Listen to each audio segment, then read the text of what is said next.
Negotiable Instruments Act. Frequently asked questions on Negotiable Instruments Act. Q. 1. Discuss briefly the historical background of law of negotiable instruments in India. Ans. Origin of negotiable instruments. In ancient times, the routes along which vast commerce was carried on were insecure, and merchants carrying coins were usually robbed of their wealth by roving pirates of sea, and by marauding robbers on land.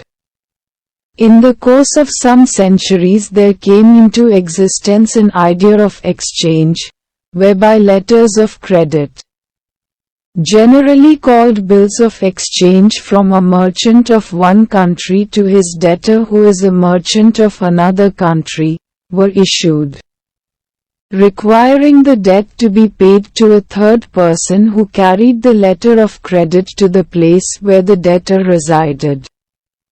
A bill of exchange was thus originally an order to pay a trade debt, and a system of such bills afforded a convenient and facile way for the payments of debts in one country due to a person in another, without the danger of encumbrance of carrying money from one place to another. The law relating to the negotiable instruments has developed out of customs and usages of the mercantile world in general. Therefore, although in details this branch of law differs in different countries, the general outline of the law is the same in almost all the countries. The position in India was this, that before the passing of the Negotiable Instruments Act of 1881, the English Bill of Exchange Act and law relating to promissory notes, statutes of William III c. 17 and 3 and 4 Annie, c. 8, Acts V of 1840 and V of 1886 of the Governor-General in Council were in force in India. The Negotiable Instruments Act of 1881 was passed on the basis of a bill drafted by the Law Commission in 1866, which was based on the principles of English law merchant. Prior to the passing of this act, where the parties were Europeans, the English law relating to negotiable instruments was applied to them. Where the parties were Hindus or Mohammedans, their personal law governed the relations between them. But where the analogy between the native Hindus and the English bills of exchange was complete, and there was absence of proof of any special usage, the English law was held to apply. Q. 2. What is the object, scope and applicability of Negotiable Instruments Act? Is it exhaustive on matters relating to negotiable instruments? Ans. This Act applies and extends to the whole of India except the state of Jammu and Kashmir. The Act merely regulates the issue and negotiation of bills, notes and checks, but does not provide for the transmission of rights in such instrument by operation of law or by transfer inter vivos. Therefore, it is not exhaustive of all matters relating to negotiable instruments. This Act does not affect the provisions of Section 25 of the Indian Paper Currency Act, 1882. Section 25 of the Indian Paper Currency Act prohibits private persons from issuing any instrument which amounts to an unconditional promise to pay a certain sum of money to bearer on demand. The Negotiable Instruments Act is based on the principles of English law and where no special considerations arise with reference to Indian circumstances. Courts are justified in construing statute conformable to provisions of English law which follows the general commercial law of the world. AIR 1919 Mad. 179, 182, db. The Privy Council also has expressed a similar view. There are certain differences between the English Act and the Indian Act, which preceded the former by a year. But substantially the two acts correspond. Both have been based on the law developed by the English courts as a part of the law merchant, which the common law originally received on the basis of what was proved to court to be the custom of the European businessmen in their dealings, but which eventually, under the name of the law merchant, was integrated with and became a part of the common law. Both were based on the English decisions, and hence these and later decisions of either country are commonly cited and relied upon. AIR 1944 PC 58, 60. The Negotiable Instruments Act was prima facie intended to lay down the whole law regarding cheques, bills of exchange and promissory notes. Act is not exhaustive. Negotiable Instruments Act cannot be considered to be exhaustive of all matters relating to negotiable instruments. This Act primarily deals with pronotes, cheques and bill of exchange. Moreover, Act merely takes care of matter relating to issuance, negotiation of bills and notes, and does not touch their assignment and devolution of rights under those instruments. Q. 3. What do you understand by term, negotiable instruments? What are its special characteristics? Ans. What is negotiable instrument? A negotiable instrument is 1.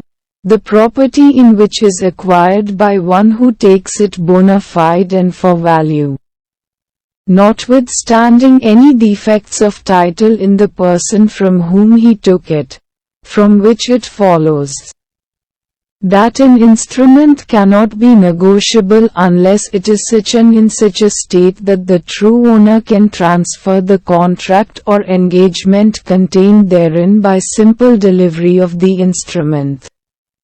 The latter part of this definition is very important. It means that the instrument must be complete at the time of the transfer. In short, a negotiable instrument has three characteristics which differentiate it from an ordinary chattel. They are: a. The property in the negotiable instruments passes to the holder by mere delivery.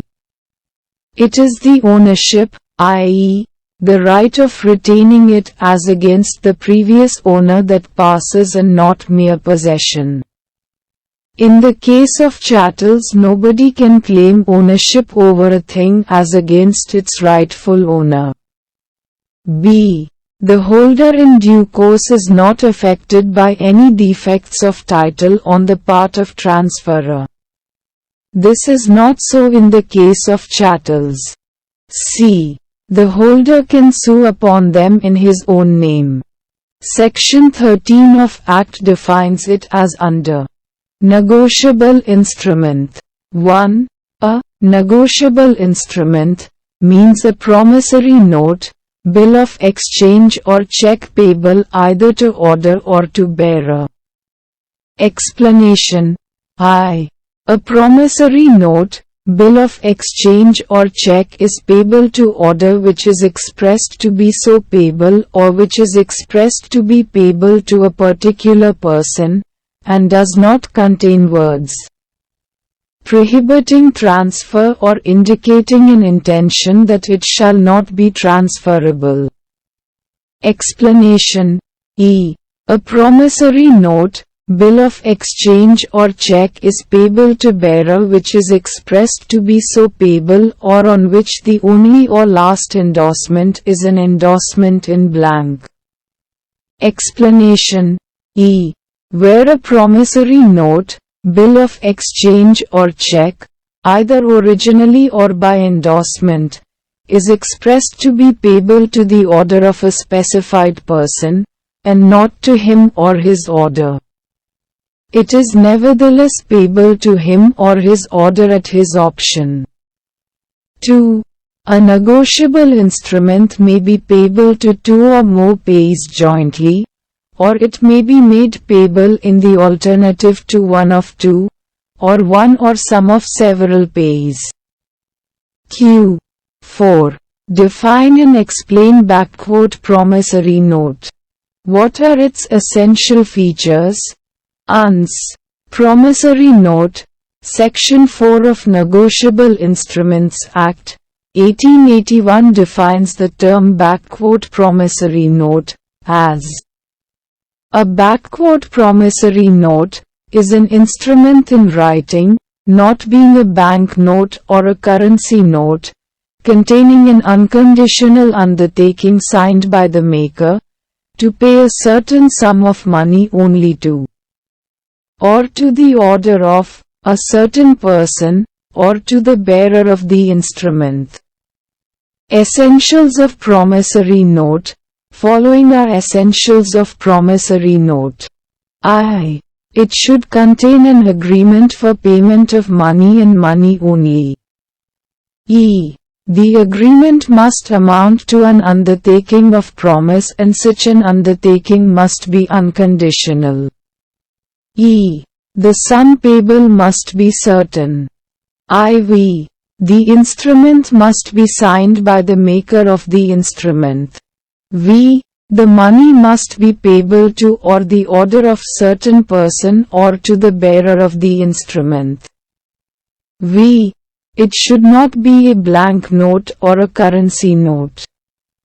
In Bachan Singh vs. Ram Awadh, Air 1949 All.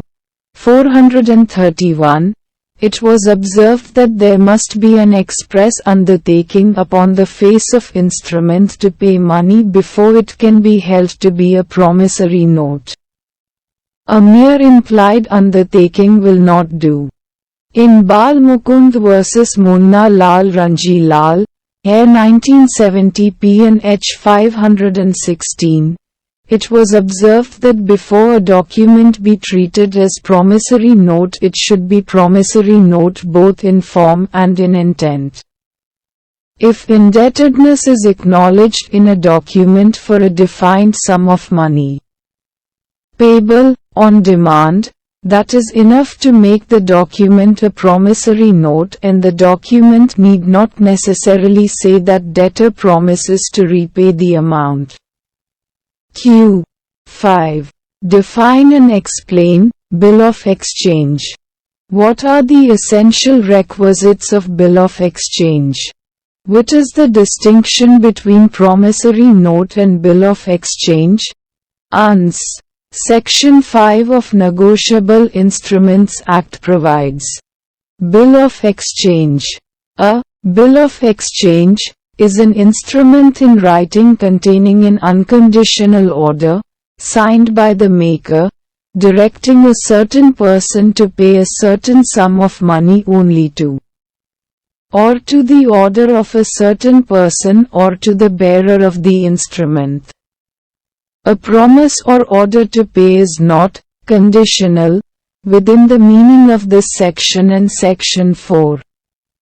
By reason of time for payment of the amount or any installment thereof being expressed to be on the lapse of a certain period after the occurrence of a specified event which, according to the ordinary expectation of mankind, is certain to happen, although the time of its happening may be certain. The sum payable may be certain within the meaning of this section and Section 4, although it includes future interest or is payable at an indicated rate of exchange, or is according to the course of exchange, and although the instrument provides that on default of payment of an installment, the balance unpaid shall become due. The person to whom it is clear that the direction is given or that payment is to be made, be a certain person, within the meaning of this section and Section 4. although he is misnamed or designated by description only. Chief features of bill of exchange. The chief features of a bill of exchange, which distinguish it from other instruments, are I. Its negotiability or quality of assignment, which is inherent in all bills made payable to CD or backquote bearer, or to order of the payee. In the former of which cases it will pass like a bank note by delivery, whilst in the latter it requires the endorsement of the payee to make it negotiable. E. That a consideration of the bill will be presumed until the contrary appears. E. That it must be for payment of money. IV. That the payment must be unconditional or absolute. V. Certainty as to the person ordered to pay. Distinction between bill of exchange and promissory note. I. In a bill of exchange there are three parties to be specified, i.e., drawer, drawee, and payee. Though any two out of these three capacities may be filled by one and the same person. In a promissory note, there are only two parties, the maker and the payee. E. A promissory note cannot be made payable to the maker himself, but in a bill of exchange, the drawer and payee may be the same person. E. In a promissory note there is an unconditional promise by the drawer to pay a certain sum to the payee. In a bill of exchange, there is an unconditional order to a drawee to comply with the drawer's direction as to payment. Q. 6. What is a cheque? What is the difference between cheque and bill of exchange? Ans. Section 6 of Negotiable Instruments Act provides, a cheque is a bill of exchange drawn on a specified banker and not expressed to be payable otherwise than on demand. So Section 6 defines a cheque as a bill of exchange drawn on a specified banker and not expressed to be payable otherwise than on demand. Cheque is bill of exchange drawn in special manner and negotiable. Mere fact that date of payment of cheque is postponed to future date does not make cheque payable otherwise than on demand. It is payable on demand after due date. Consequently, holder in due course of cheque without notice of any defect is entitled from drawer. From definition under Section 6, it is clear that the touchstone by which a cheque is tested is that it must be payable instantly on demand. Cheque and bill of exchange distinguished.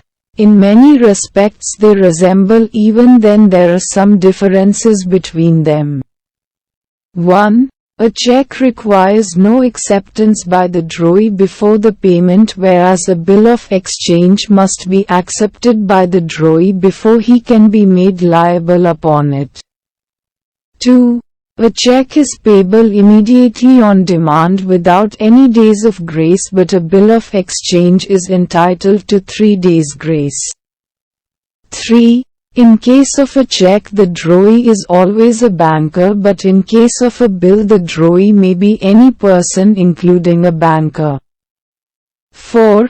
The drawer of a cheque is discharged by delay of the holder in presenting it for payment, unless, through the delay, the position of the drawer has been ensured by the failure of the bank.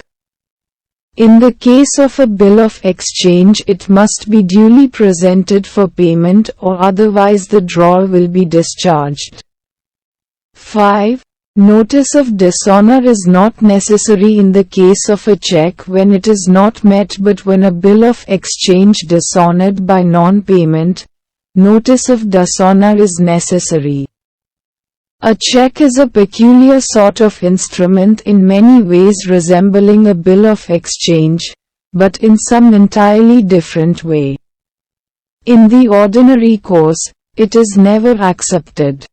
It is not intended for circulation, it is given for immediate payment, it is not entitled to days of grace.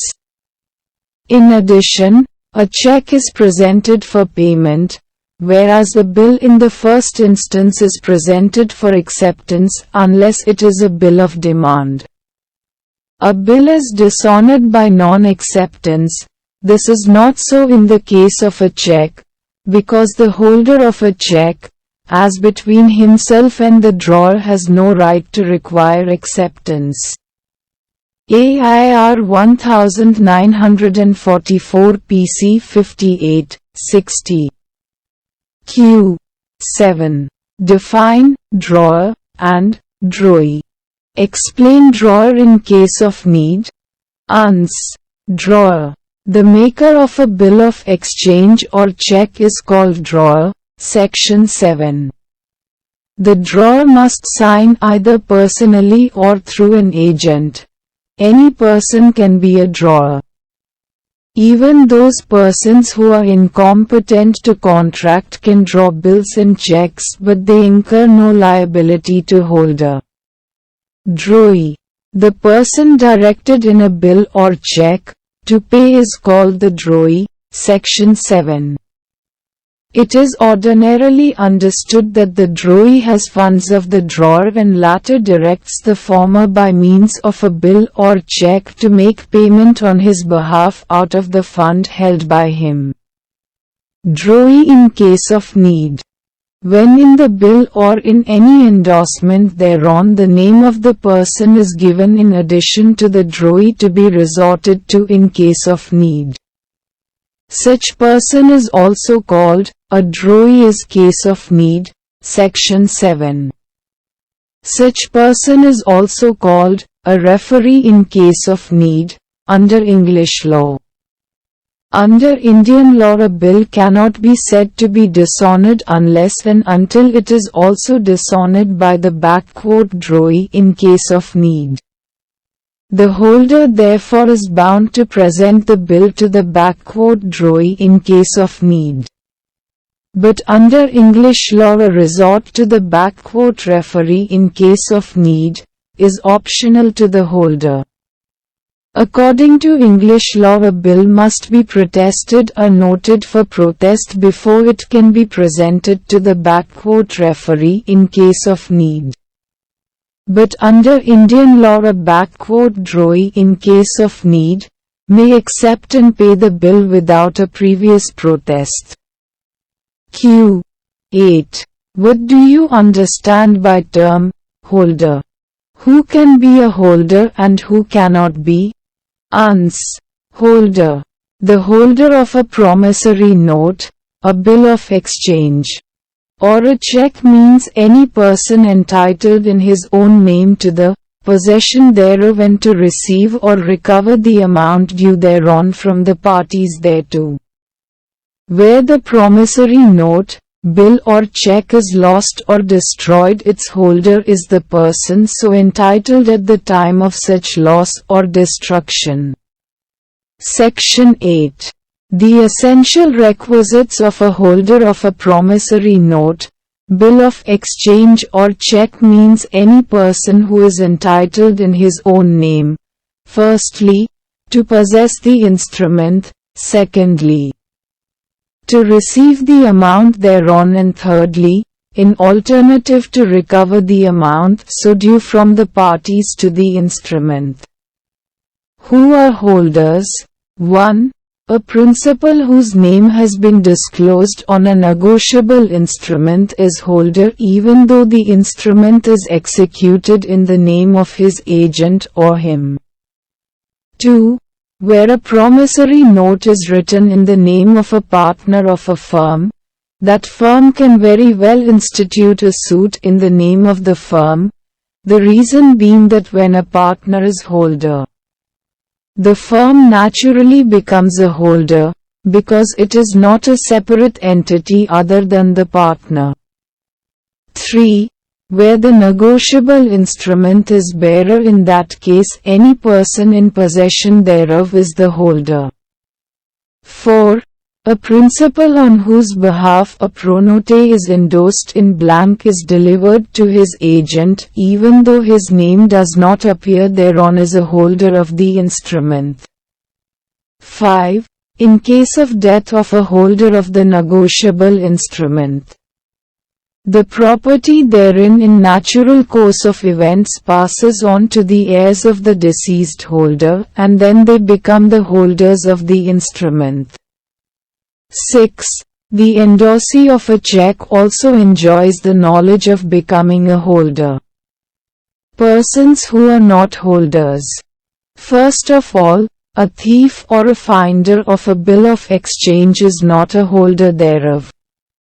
Secondly, a person who obtains a forged instrument is not a holder thereof. The word entitled used in Section 8 shows that the title of the person who claims as holder must be acquired in lawful manner. Thirdly, the endorsee of a bill of exchange endorsed for collection only is not a holder. Q. 9. Explain the term holder in due course. What are the rights and powers of holder in due course? Ans.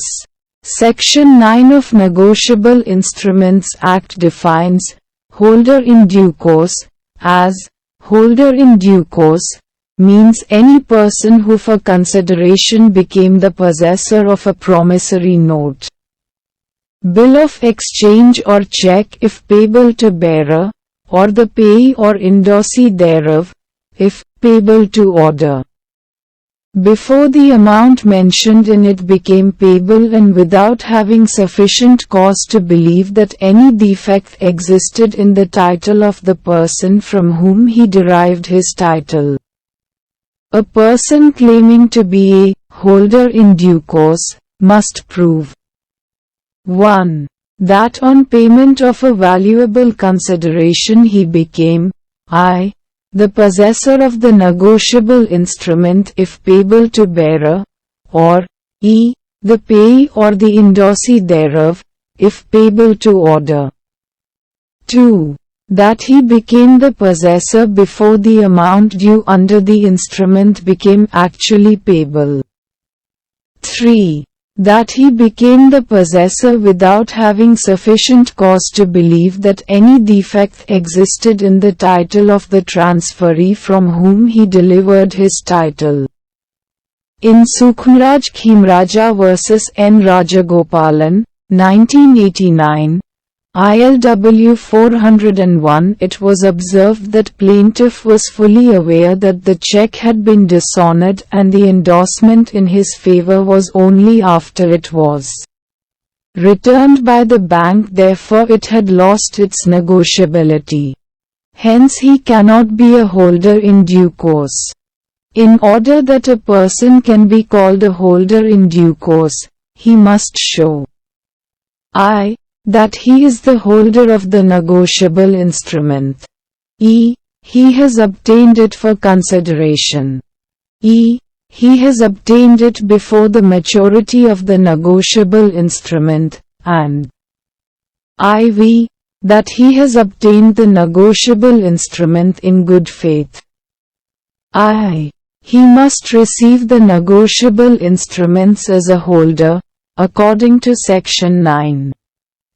A person taking the negotiable instrument may be either the payee or he became the possessor when the negotiable instrument was payable to bearer, i.e., the negotiable instrument must have been voluntarily delivered to him, or he may be the endorsee thereof, if the negotiable instrument was payable to order. E. He must obtain it for consideration. A holder in due course must have obtained the instrument for consideration. The consideration must also be lawful. If a person takes a negotiable instrument without consideration or where the consideration is unlawful, he cannot be called a holder in due course. E. He must receive the negotiable instrument before its maturity. Section 9 requires that to be a holder in due course a person must take the negotiable instrument, before the amount due thereon became payable. For example, if the date of maturity of a negotiable instrument is the 1st of March, and a person takes the instrument on the 1st of March or thereafter, he cannot be said to be a holder in due course, as he did not receive the negotiable instrument before its maturity. Section 59 of the Negotiable Instruments Act also provides that a person taking a negotiable instrument after its maturity has the rights thereon of a transferor. It means that a person taking an instrument after maturity will not be a holder in due course and will not be capable of having a better title than that of the transferor. IV. He must take the negotiable instrument in good faith. Our Act does not use the term "good faith", but instead says that to be holder in due course. A person must take the negotiable instrument, without having sufficient cause to believe that any defect existed in the title of the person from whom he derives his title. The condition requires that he should act in good faith and with reasonable caution. V. Ponappa vs. CS Bank, Air 1991 South Carolina 441. It means that a person must take the negotiable instrument with an honest belief that the title of the transferor is a good one and, moreover, there should be nothing which could arouse a suspicion in his mind that the title of the transferor is defective. Rights and powers of holder in due course. 1.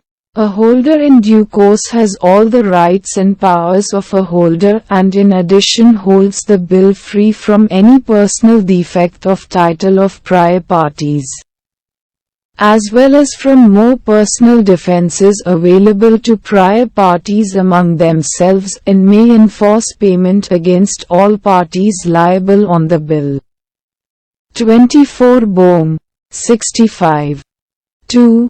The holder in due course of a promissory note can recover the amount of promissory note from the maker and the payee, irrespective of their respective liability as between themselves.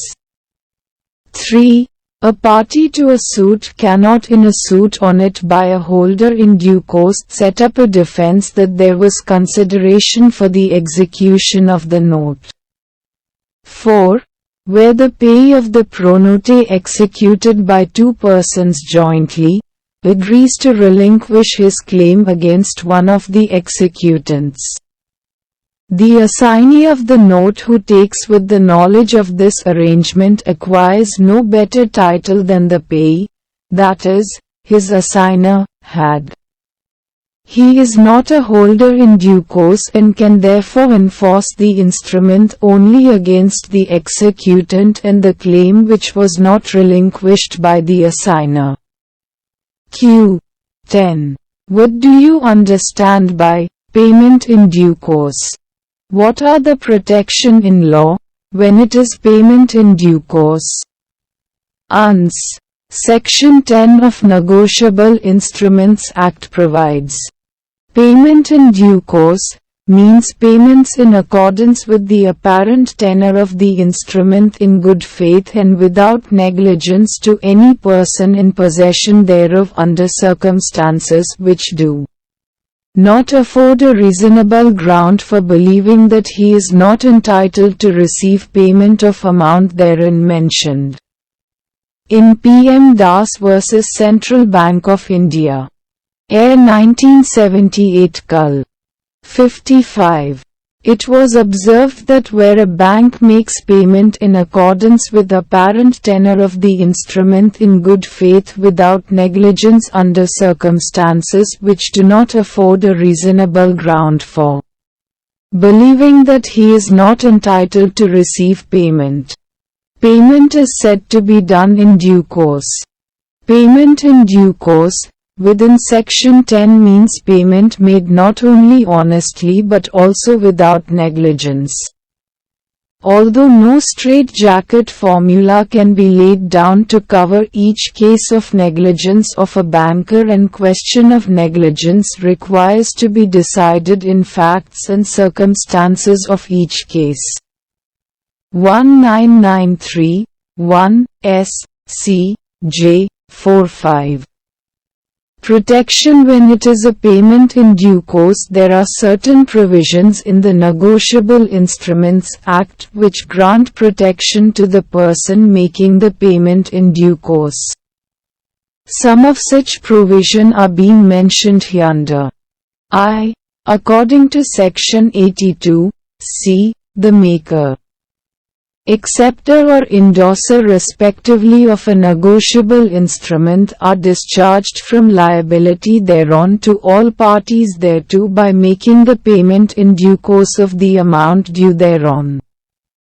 E. Section 85, 1, grants protection to the drawee bank when it makes payment in due course of a cheque where the payee's endorsement is forged.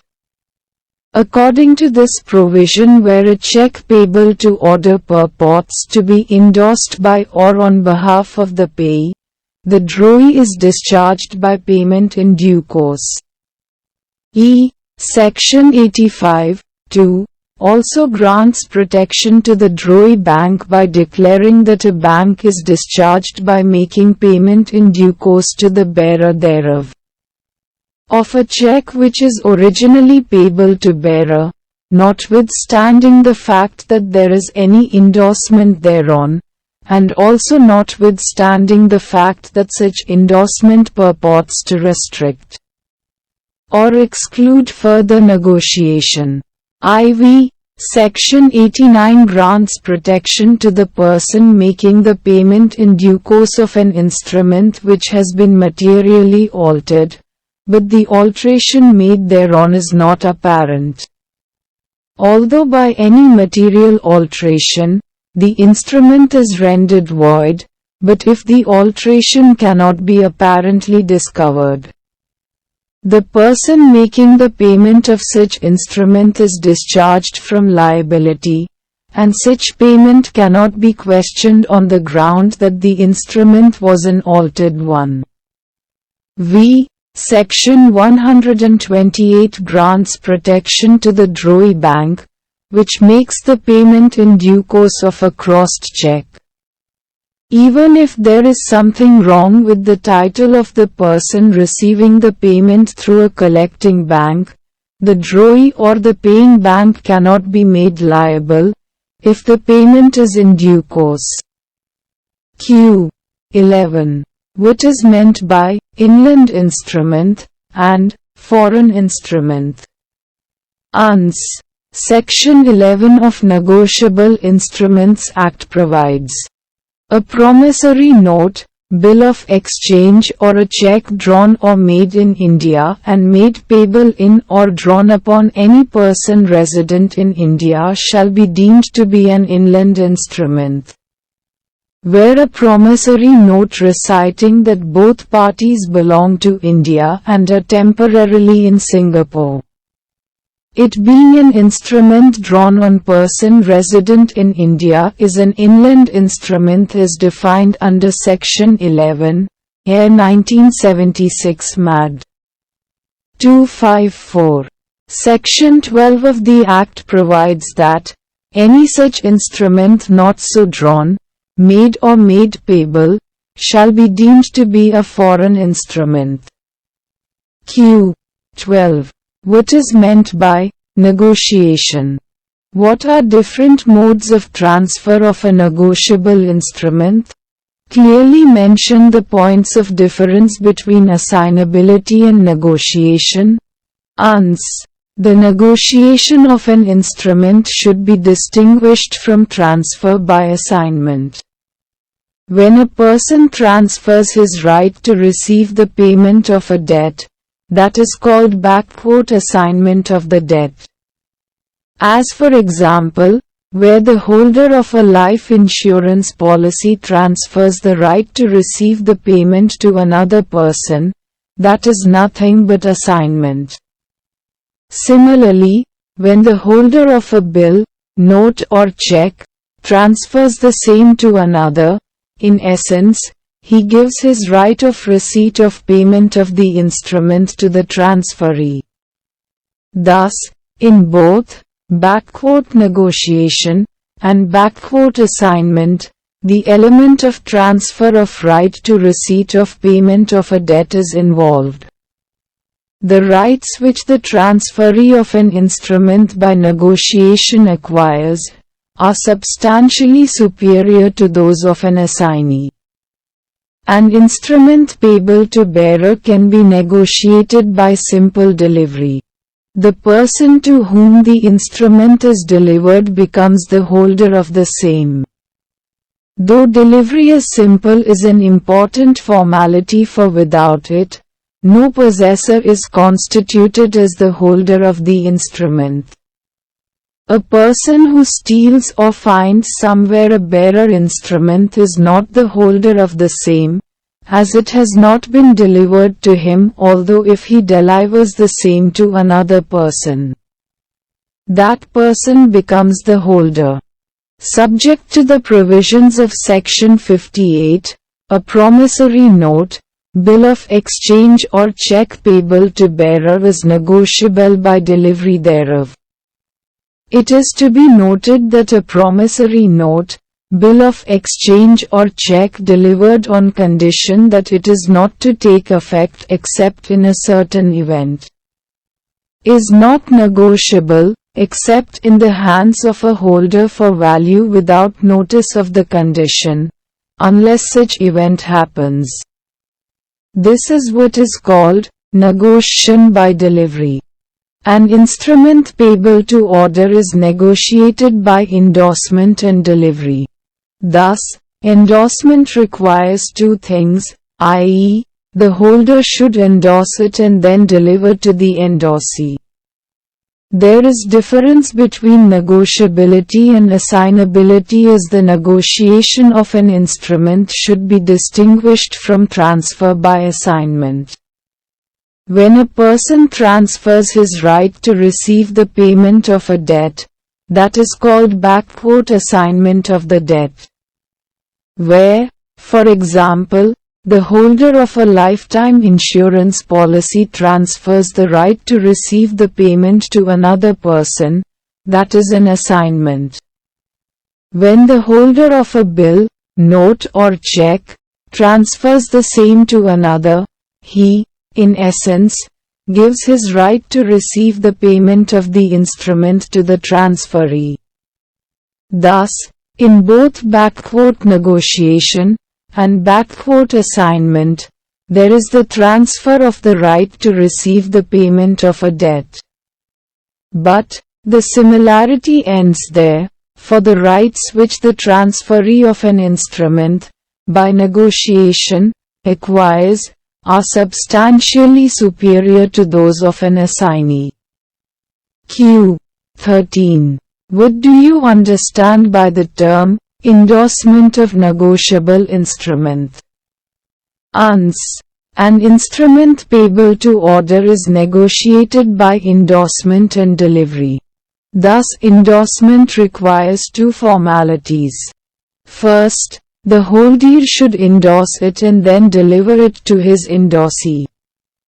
Endorsement is made by signing the name of endorser, usually on the back of instrument. An endorsement is complete by delivery of instrument to endorsee. Every contract on a bill, whether it be the drawers, the acceptors or an endorsers, is incomplete and revocable until delivery of instrument in order to give effect thereto. So, endorsement completed by delivery. Endorsement must be genuine and not forged. Endorsements of negotiable instruments may be divided into the following classes. 1. Blanks or general endorsements, It is one where endorser simply signs his name on an instrument without specifying any endorsee to whom he wants to transfer his rights in the instrument. This makes the instrument payable to bearer and the property therein is transferred by mere delivery. 2. Special endorsement or endorsement in full. In such endorsement the payee writes the name of the person in whose favor he endorses, above his own signature. If the endorser writes the words, "order," after the name of the endorsee, the document becomes payable to the order of the endorsee and it will require a further endorsement. Where an endorsement has been endorsed in blank, any holder may convert it into a special endorsement by writing above his signature a direction to pay the amount of the instrument to the order or himself or someone else. 3. Restrictive endorsement. A restrictive endorsement is one which prohibits further negotiation of an instrument or which expresses that it is a mere authority to deal with the instrument as directed by the endorser, and not a transfer of the ownership, e.g., 1. Pay Mr. Chaman Lal only. 4. Partial endorsement. A partial endorsement is one which purports to transfer to the endorsee a part only of the amount payable or which purports to transfer an endorsement to two or more endorsees separately.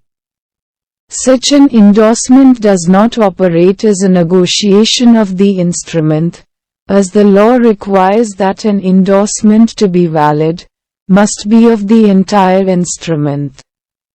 5. Conditional endorsement. A conditional endorsement is one which makes the transfer of property in an instrument from the endorser to the endorsee dependent on the fulfillment of a stated condition. Such a condition may be disregarded by the paying banker in the case of a cheque.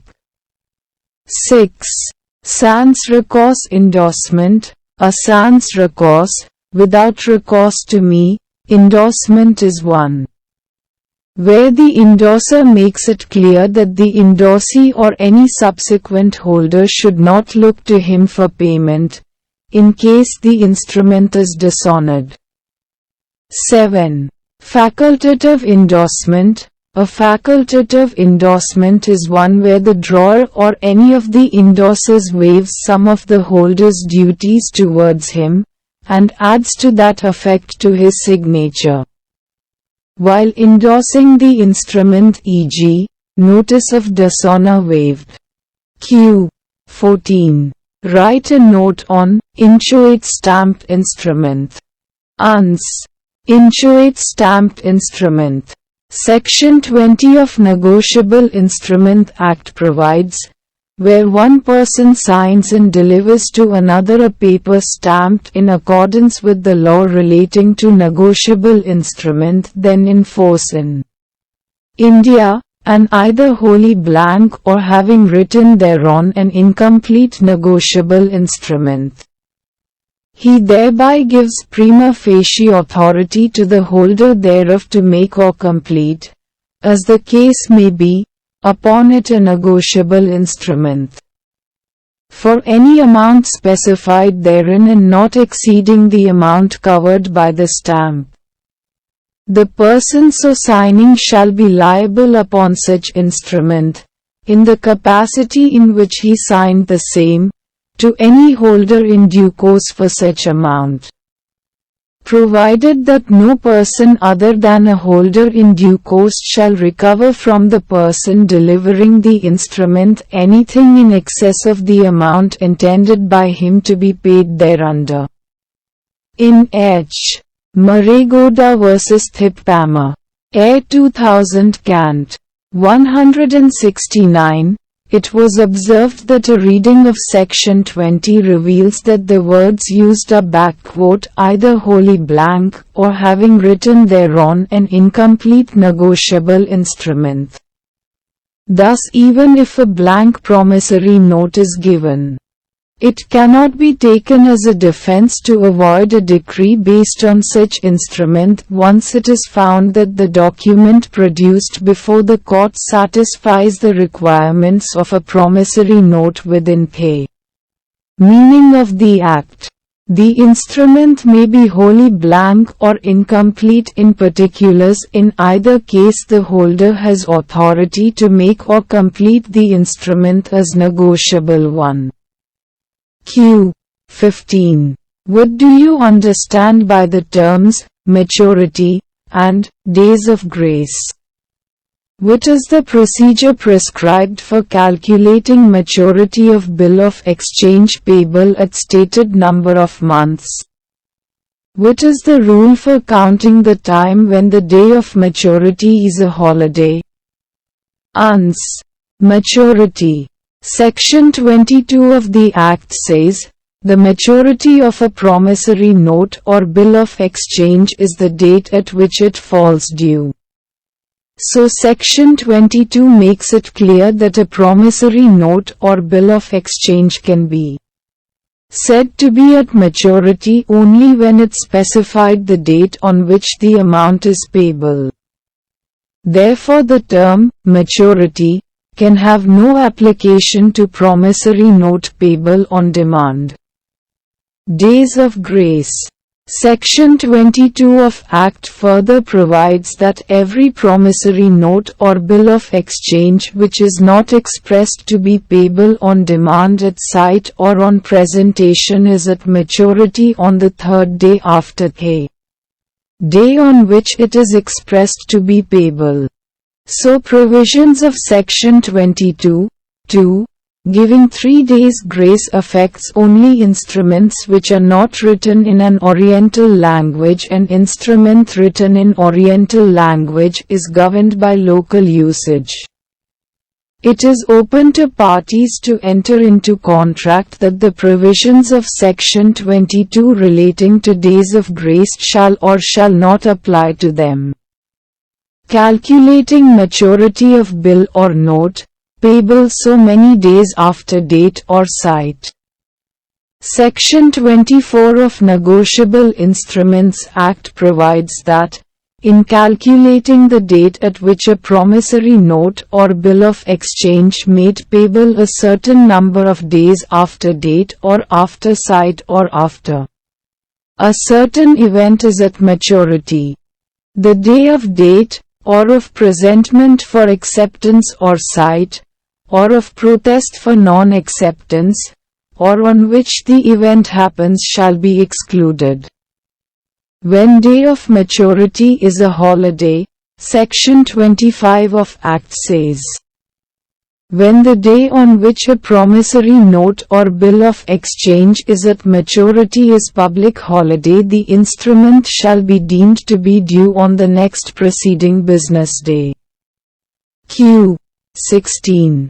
Define hundi and distinguish it from bill of exchange, and state the different kinds of hundis as are in use among the business transactions in India. Ans. Definition of hundi.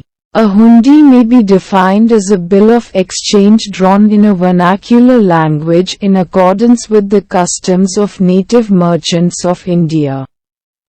The drawer of a hundi is called shrufi, or nanavati, corresponding to a banker. The payee is called rakhyadani. A hundi is an internal bill of exchange and is in effect an order signed by the drawer, made to the drawee for the purpose of paying to a person named in it, a sum of money stated in it, either at sight or at a certain period after presentation. Hundi and bill of exchange distinguished. Hundi may be employed for raising a loan and may be used for the purpose of financing trade, thus corresponding to the function of a bill of exchange. But hundis are usually not accompanied by document of title, whereas bills are always almost so accompanied. A bill of exchange shows that it is drawn against an actual supply of goods from one place to another, and as such it is more sound means of investment than an ordinary hundi. Again, a hundi may be used for remittance of money from one place to another, whether for purposes of trade or for any other object.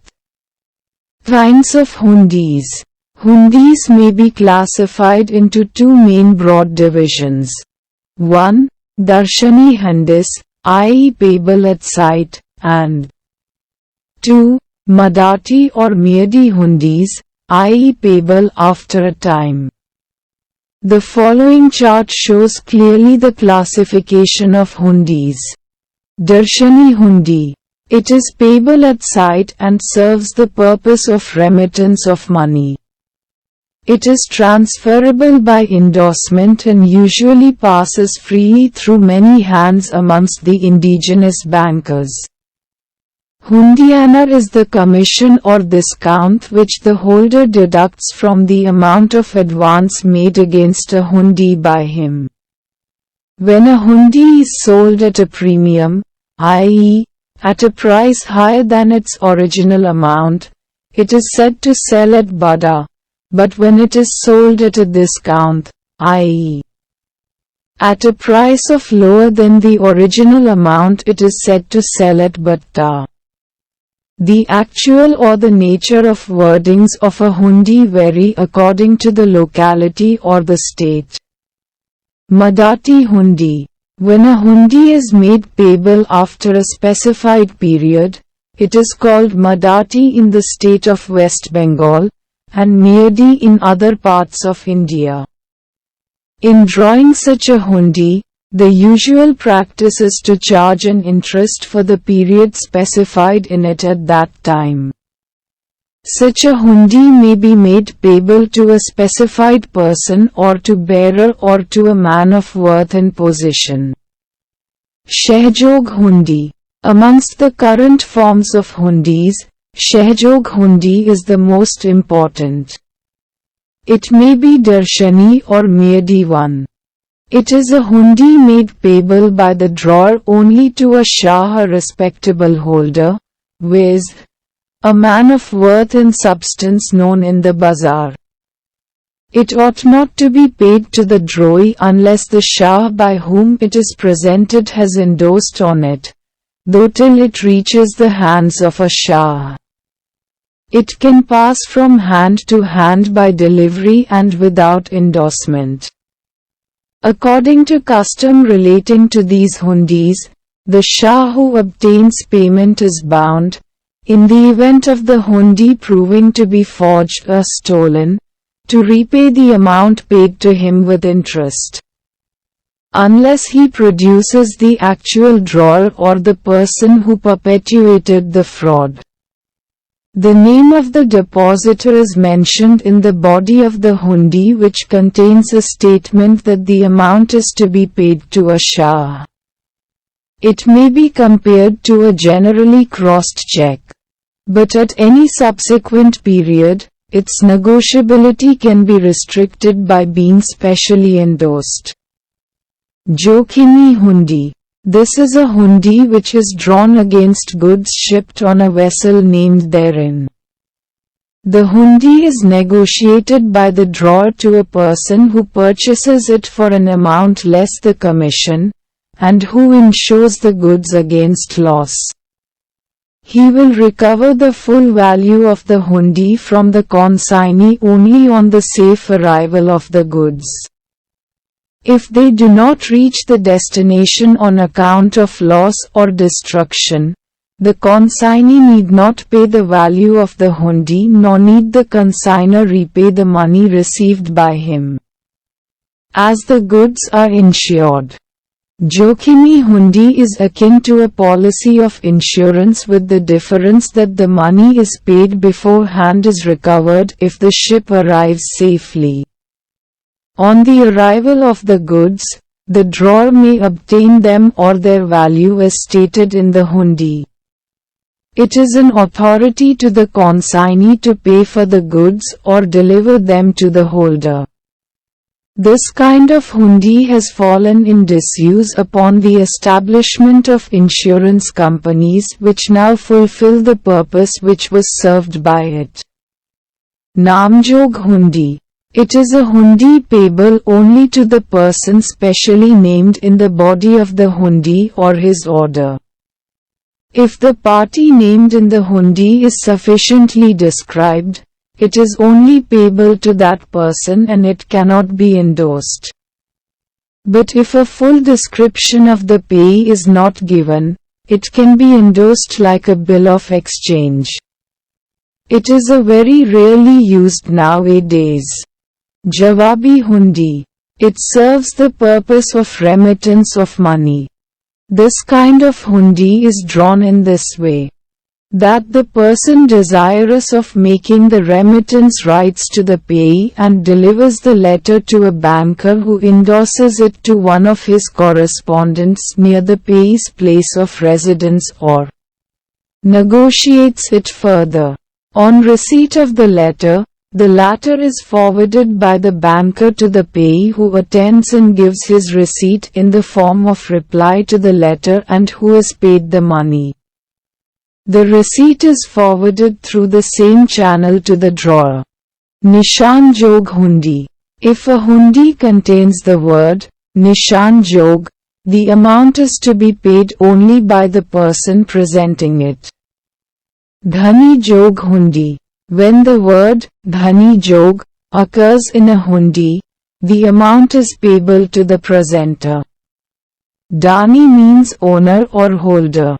It is negotiable as an instrument payable to bearer. Farman jog hundi. It is one which is made payable to order. The word farman means an order. Dekhnahar hundi. It is that hundi which is payable to bearer or presenter. Pate and purport. Pate is a duplicate of a hundi given to the holder on the loss of the original one. In case of loss of the duplicate, pate, the holder may get another which is known as purport. Zikri chit. It is a letter of protection given to the holder of a hundi by the drawer or any prior party to the hundi to be used in case the hundi is not accepted. In it the addressee is asked to accept the hundi for honor. Khokha is the name given to a hundi when paid up and cancelled. Q. 17. Who is capable to become a party to a negotiable instrument? Ans. According to Section 26 of the Act, every person capable of contracting, according to the law to which he is subject, may bind himself and be bound by the making, drawing, acceptance, endorsement, delivery and negotiation of a promissory note, bill of exchange or cheque. A minor may draw, endorse, deliver and negotiable such instruments so as to bind all parties except himself. But a corporation is not empowered to make, endorse or accept such instrument except in case in which under the law for the time being in force, they are so empowered. From this we see that every person who is capable to contract is also capable to negotiate. The capacity of a party to draw, accept, make or endorse a bill or a note is co-extensive with his capacity to enter a contract. According to Section 11 of the Indian Contract Act, every person is competent to contract who is of the age of majority according to the law to which he is subject, and who is of sound mind, and is not disqualified from contracting by any law to which he is subject. According to Section 11 of the Contract Act, the disqualifications are of three categories. 1. Due to minority. 2. Due to lucency, and 3. Due to personal law. Q. 18. What are usual parties to a bill of exchange and which are liabilities of the drawer and acceptor of a bill? Ans. Liability of the maker of a promissory note and the acceptor of a bill of exchange. Section 32, which provides about the liability of the maker of a note or the acceptor of a bill, is as follows.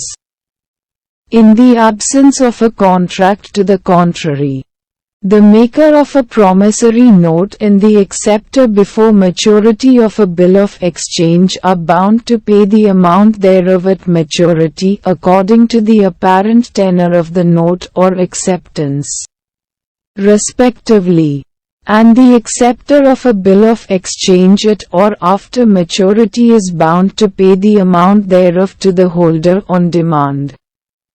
Maker's liability. When the maker of a promissory note signs the same, there is an unconditional undertaking made by him to pay the amount of the note according to its tenor. His engagement to pay is unconditional and his liability to pay is absolute. His liability arises when he signs the promissory note and delivers the same to the person in whose favor it has been made, i.e., the payee. Acceptor's liability. The drawee of a bill of exchange becomes liable on the bill when he accepts the same. An acceptance by him means his undertaking to pay the amount according to the tenor of the bill.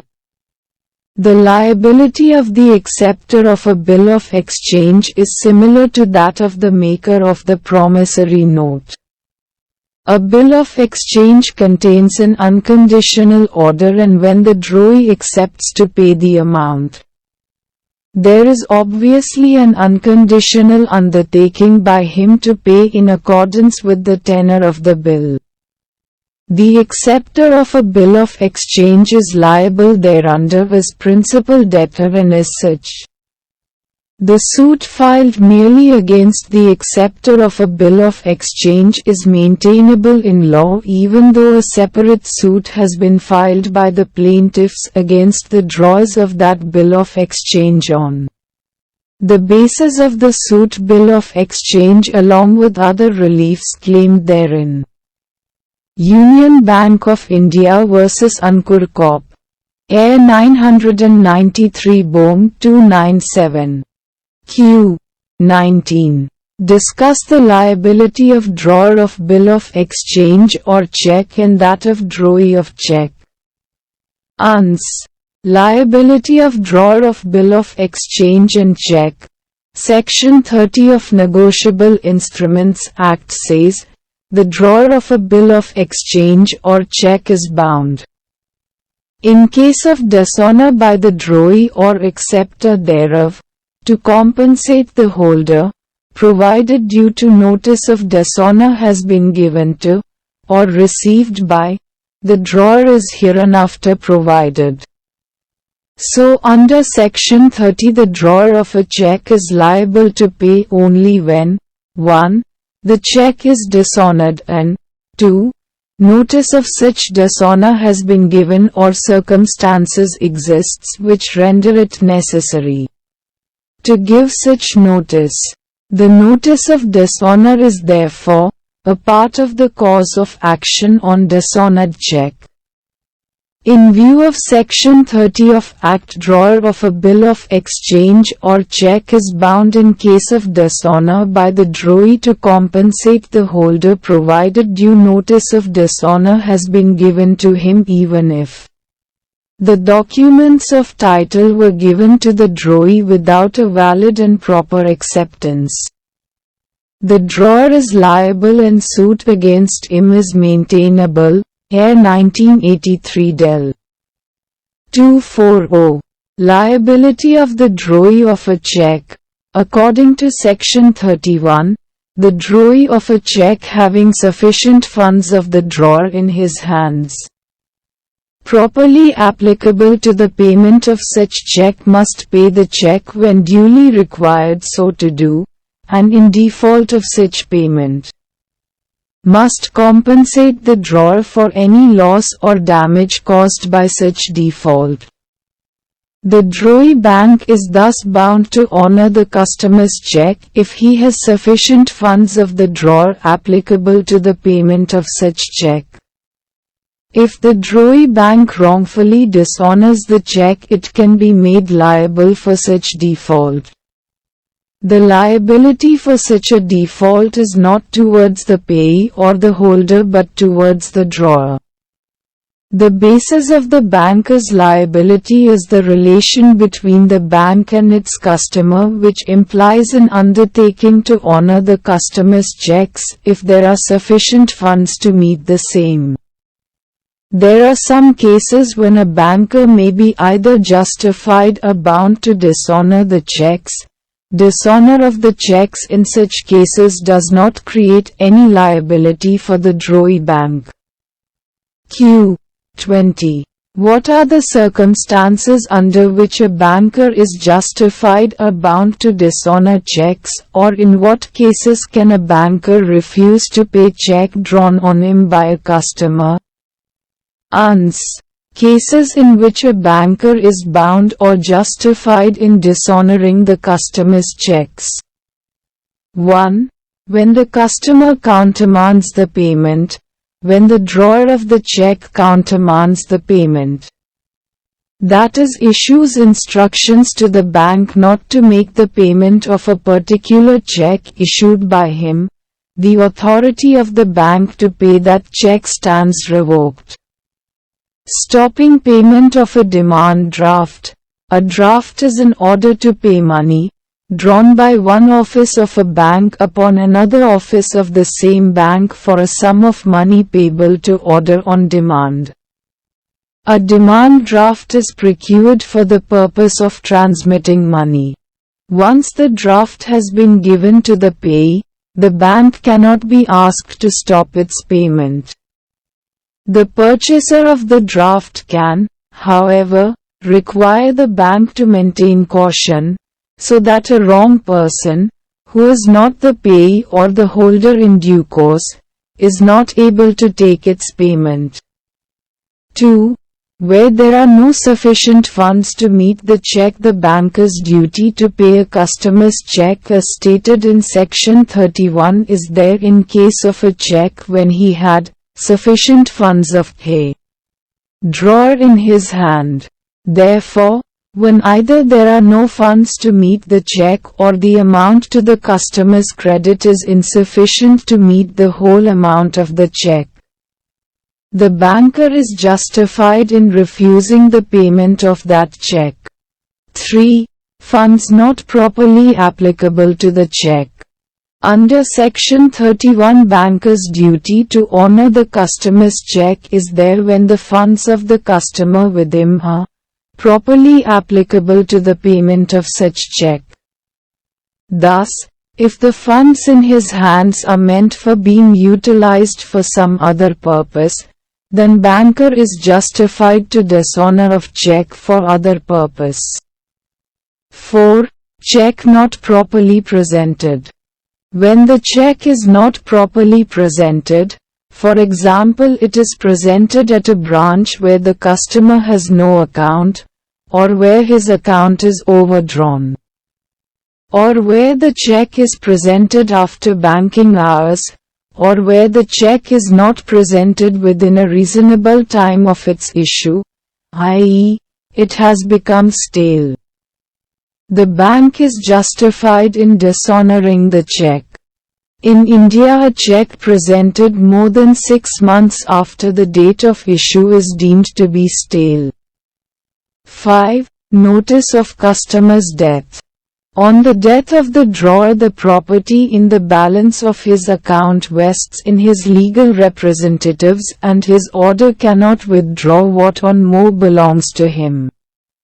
When the bank gets a notice of customer's death, bank's authority to pay checks drawn by him was terminated and the bank would not be justified in making the payment of such a check. 6. When customer becomes insolvent. When a customer is adjudicate insolvent, his assets vest in the official assignee, who only has a power to deal with them. In such a case, the banker must refuse to pay the insolvent customer's checks. 7. Notice of customer's insanity or lunacy. When the bank gets a notice that his customer has become insane, all operations on his account are to be suspended until either the customer recovers, or there is an order from the court to that effect. 8. On receipt of court's orders prohibiting payment. On receipt of the garnishee or other legal order attaching money in customer's account, or otherwise dealing with that money, the banker is bound to dishonor customer's checks. 9. When the check is post-dated or stale. A customer's order to a paycheck is deemed to be made on the date it bears, and, therefore, if the check is presented before that date, the banker is justified in refusing the payment of the sum. If a check is not presented within 6 months from the date of its issue, it is deemed to be stale according to well-recognized banking practice. A bank is justified in refusing the payment of such a check. 10. When the check is of doubtful legality. When the check is of doubtful legality, or is illegal because it does not bear the stamp which the law required, the banker is justified in refusing the payment. Q. 21. What is liability of drawer and drawee of dishonored check? Ans. Liability of drawer, in case the bill of exchange or check is dishonored by the drawee or acceptor thereof. The drawee of the bill of exchange or check is bound to compensate the holder, provided that he has given to or received due notice of dishonor as provided in Section 13 to 18 of the Negotiable Instruments Act. In case of the holder fails to give due notice of dishonor, then such failure would discharge the drawer not only of his liability upon the bill, but also upon the original debt. Liability of drawee of a check. The drawee of a check having sufficient funds of the drawer in his hands, properly applicable to payment of such check, must pay the check when duly required to do so, and, in default of such payment, must compensate the drawer of any loss or damage caused by such default. The relationship between the drawer of a check, usually called customer, and the banker is founded on a contract between them and is equivalent to the relation between a creditor and a debtor with a superadded obligation on the part of the banker to honor the checks drawn by his customer. In case he fails to discharge this duty, he is liable to compensate the customer for any loss that he sustains by reason of such failure. Q. 22. Who are the persons who can bind by accepting the bill of exchange? What are the liabilities of an endorser on a negotiable instrument? Ans. According to Section 33 of Negotiable Instruments Act, only following persons can accept a bill of exchange. I. The drawee of a bill. E. All or some of several drawees, where the bill is addressed to more than one drawee. E. A drawee in case of need who is mentioned in the bill. IV. An acceptor for honor. As a general rule, no one can accept the bill except the person to whom it is addressed, but Section 33 recognizes the exception to this rule and provides that an acceptor for honor can bind himself by such acceptance. In a case reported in Air 1961 Cal. 653 Acceptance of bill of exchange through agent was held proper in view of provisions of Section 33 of Act. Liabilities of an endorser. Section 35 of Negotiable Instruments Act says, in the absence of a contract to the contrary, whoever endorses and delivers a negotiable instrument before maturity without, in such endorsement, expressly excluding or making conditional his own liability, is bound thereby to every subsequent holder, in case of dishonor by the drawee, acceptor or maker, to compensate such holder for any loss or damage caused to him by such dishonor, provided due notice of dishonor has been given to or received by such endorser is hereinafter provided. Every endorser after dishonor is liable as upon an instrument payable on demand. So endorser is responsible to every subsequent holder in case of dishonor by drawee if he had notice of dishonor, except where a. there is contract to contrary or b.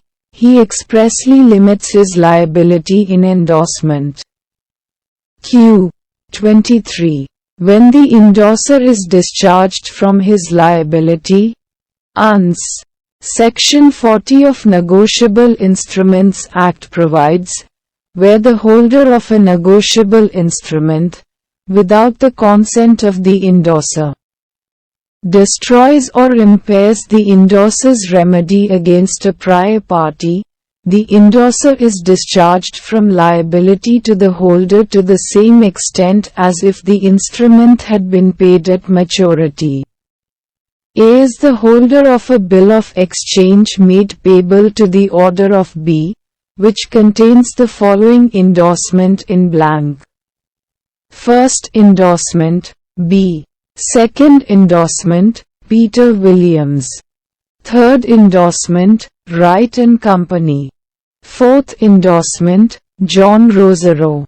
This bill puts in suit against John Rosero and strikes out, without John Rosero's consent, the endorsements by Peter Williams and Wright and Company. A is not entitled to recover anything from John Rosero. So Section 40 of Act comes into operation only when the holder of a negotiable instrument destroys the endorser's remedy without consent of the endorser. Q. 24. The surety get discharged from his liability when holder releases the acceptor of the bill of exchange. Uns.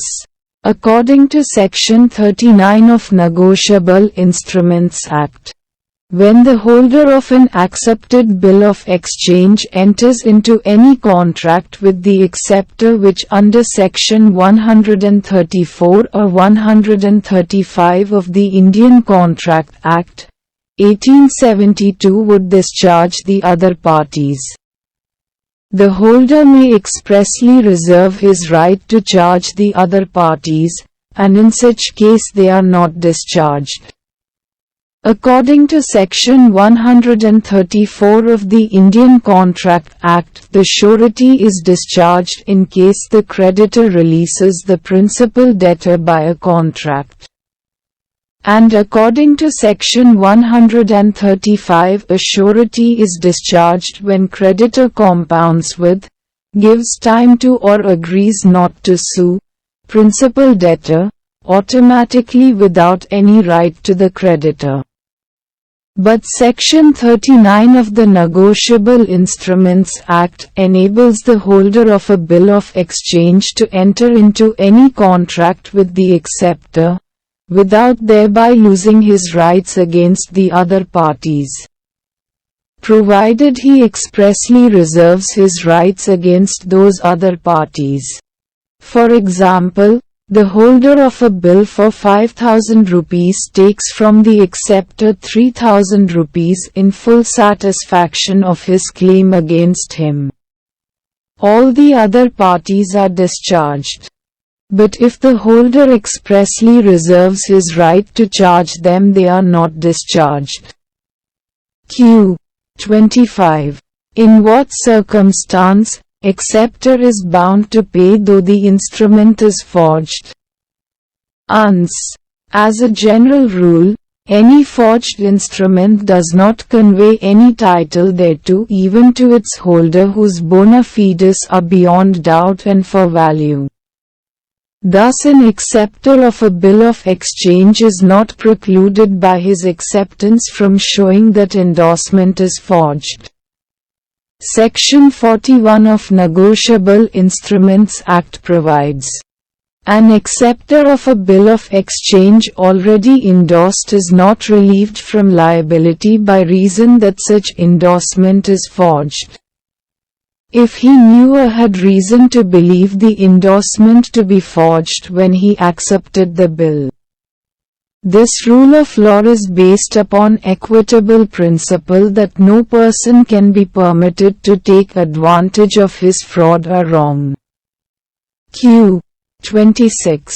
What is the acceptor's liability for bill drawn in his fictitious name? Ans.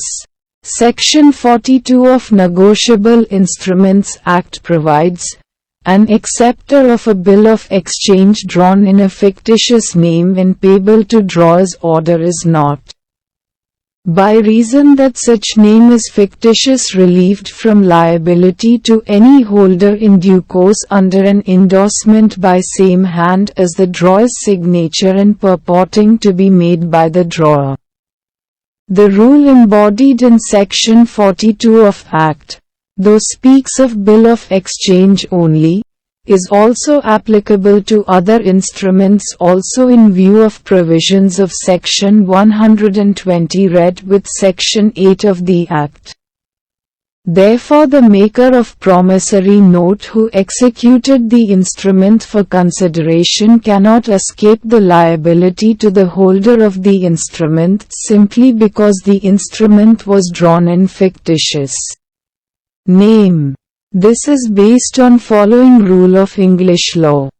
Where a bill is drawn in the name of a fictitious person payable to the order of the drawer, the acceptor is considered as undertaking to pay to the order of the person who signed as the drawer. And therefore an endorsee may bring evidence to show that the signature of the supposed drawer, to the bill and to the first endorsement, are in the same handwriting. Cooper vs. Mayer.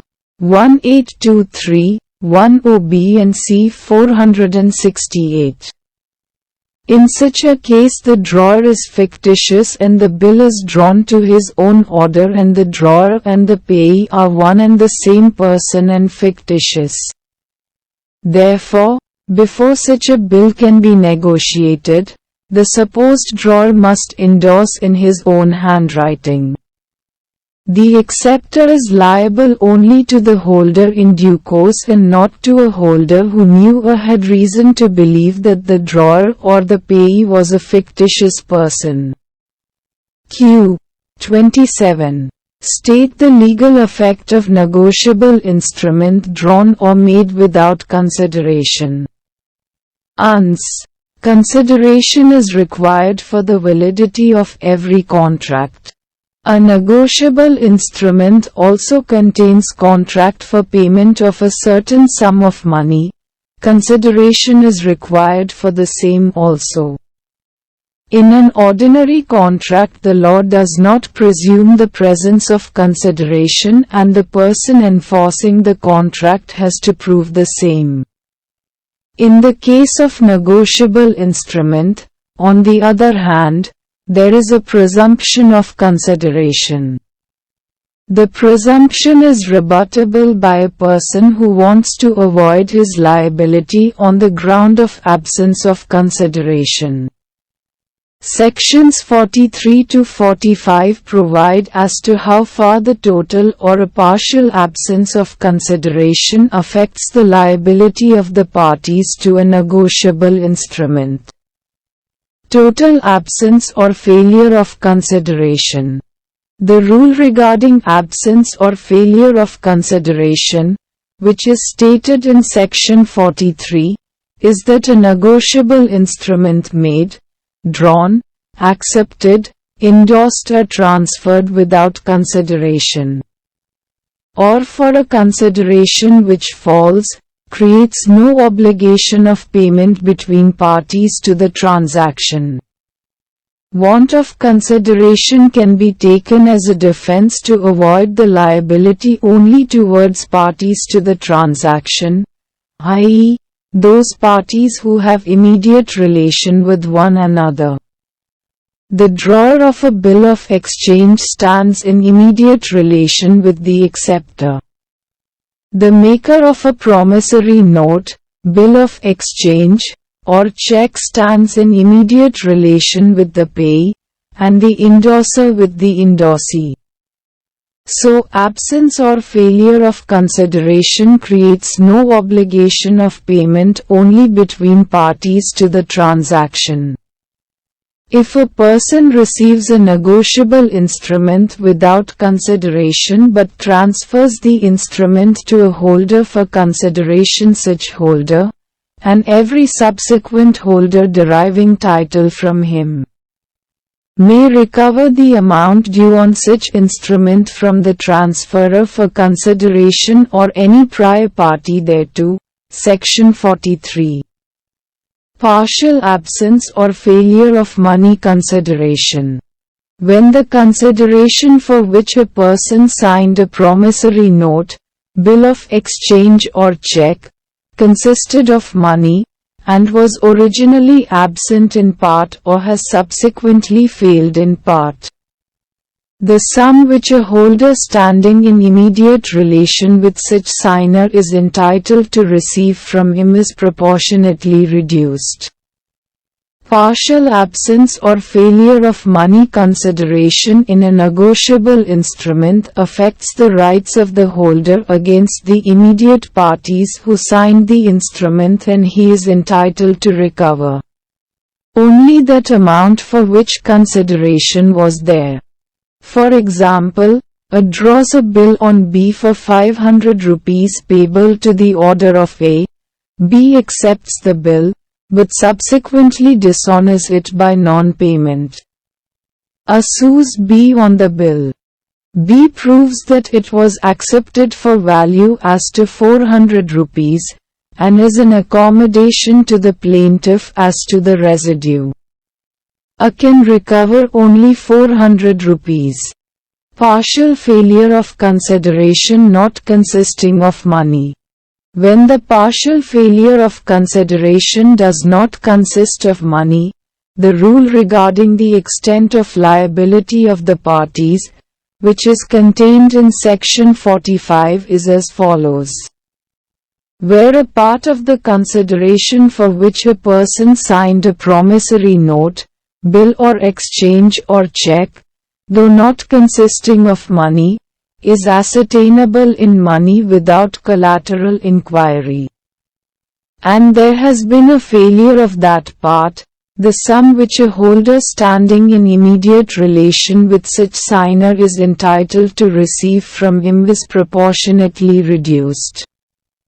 So when the partial failure of consideration is other than money, the liability of the signer of the negotiable instrument standing in immediate relationship with the holder is proportionally reduced, provided that the consideration which has failed can be ascertained in terms of money without collateral inquiry.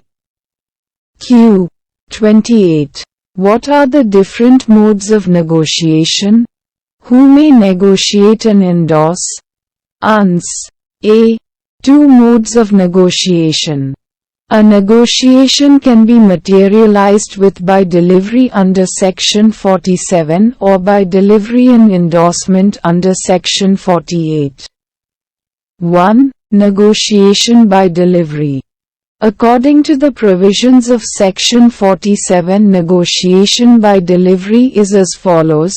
Subject to the provisions of Section 48, a promissory note, bill of exchange or a cheque payable to the bearer is negotiable by delivery therefrom. Delivery of any instrument means transfer of the possession of any instrument from the transferor to the transferee. This may be done by actual or constructive delivery, but it must have been done with an intention to negotiate the instrument. Delivery of corpus of the instrument with an intention to transfer the interest to the transferee is the main ingredient which has to be looked for. For ascertaining the validity of transfer by delivery, A. The holder of negotiable instrument payable to bearer delivers it to B's agent to keep for B. This instrument has been negotiated. When an instrument is transferred by mere delivery, the transferor does not sign the instrument and therefore he does not remain liable on the instrument to anybody. Such a transfer is in the nature of a sale of the instrument. The transferor is not liable even to refund the money received if the transferee subsequently finds it unable to recover the value of the instrument from the party liable thereon. He will be so liable only when he is guilty of any fraud in effecting the transfer, as in when the bill turns out to be worthless and consideration totally fails. Exception to general rule. Though, as a rule, negotiation is completed by delivery of the instrument. Section 47 also provides an exception to this rule, namely, that a promissory note, bill of exchange or a check delivered on the condition that it is not to take effect except in a certain event is not negotiable, except in the hands of a holder for value without notice of pay condition, unless such event happens. In other words, if the delivery of a negotiable instrument is attached with a condition precedent, it is not to take effect unless the condition precedent is fulfilled. The negotiable instrument will be deemed to have been transferred only on the happening of that event, which was declared as condition precedent. 2. Negotiation by endorsement. Subject to the provisions of Section 48, a promissory note, bill of exchange or a check payable to the order is negotiable by the holder by endorsement and delivery thereof. Without endorsement, transferee cannot be constituted a holder in due course. If an instrument payable to order is transferred by mere simple delivery, the transferee merely acquires the right of an assignee of an ordinary choice in action, does not get any of the advantages of negotiability. For the instrument not being endorsed, if merely assigned and not negotiated. Negotiation, meaning of the term by endorsement. Section 15 of Negotiable Instruments Act defines endorsement as under, when the maker or holder of a negotiable instrument signs the same otherwise than as such maker. For the purpose of negotiation, on the back or face of that instrument, or separately on a slip of paper attached to that instrument, or signs for the same purpose a stamped paper intended to be completed as a negotiable instrument, he is said to endorse the same. The person who endorses is called endorsee. In short, the endorsement can be said the writing of one's name, usually on the back of the negotiable instrument with the intention of transferring the same. Persons who may negotiate and endorse, in accordance with the provisions of Section 51, every sole maker, drawer, payee or endorsee, or all of several joint makers, drawers, payees or endorsers of a negotiable instrument may, if the negotiability of such instrument has been restricted or excluded as mentioned in Section 50, endorse and negotiate the same. Explanation: nothing in this section enables maker or drawer to endorse or negotiate all instruments, unless he is a holder thereof. Section 51 enumerates persons who may endorse. Therefore, if a stranger endorses an instrument, he cannot be called an endorser, neither is he liable thereon as such.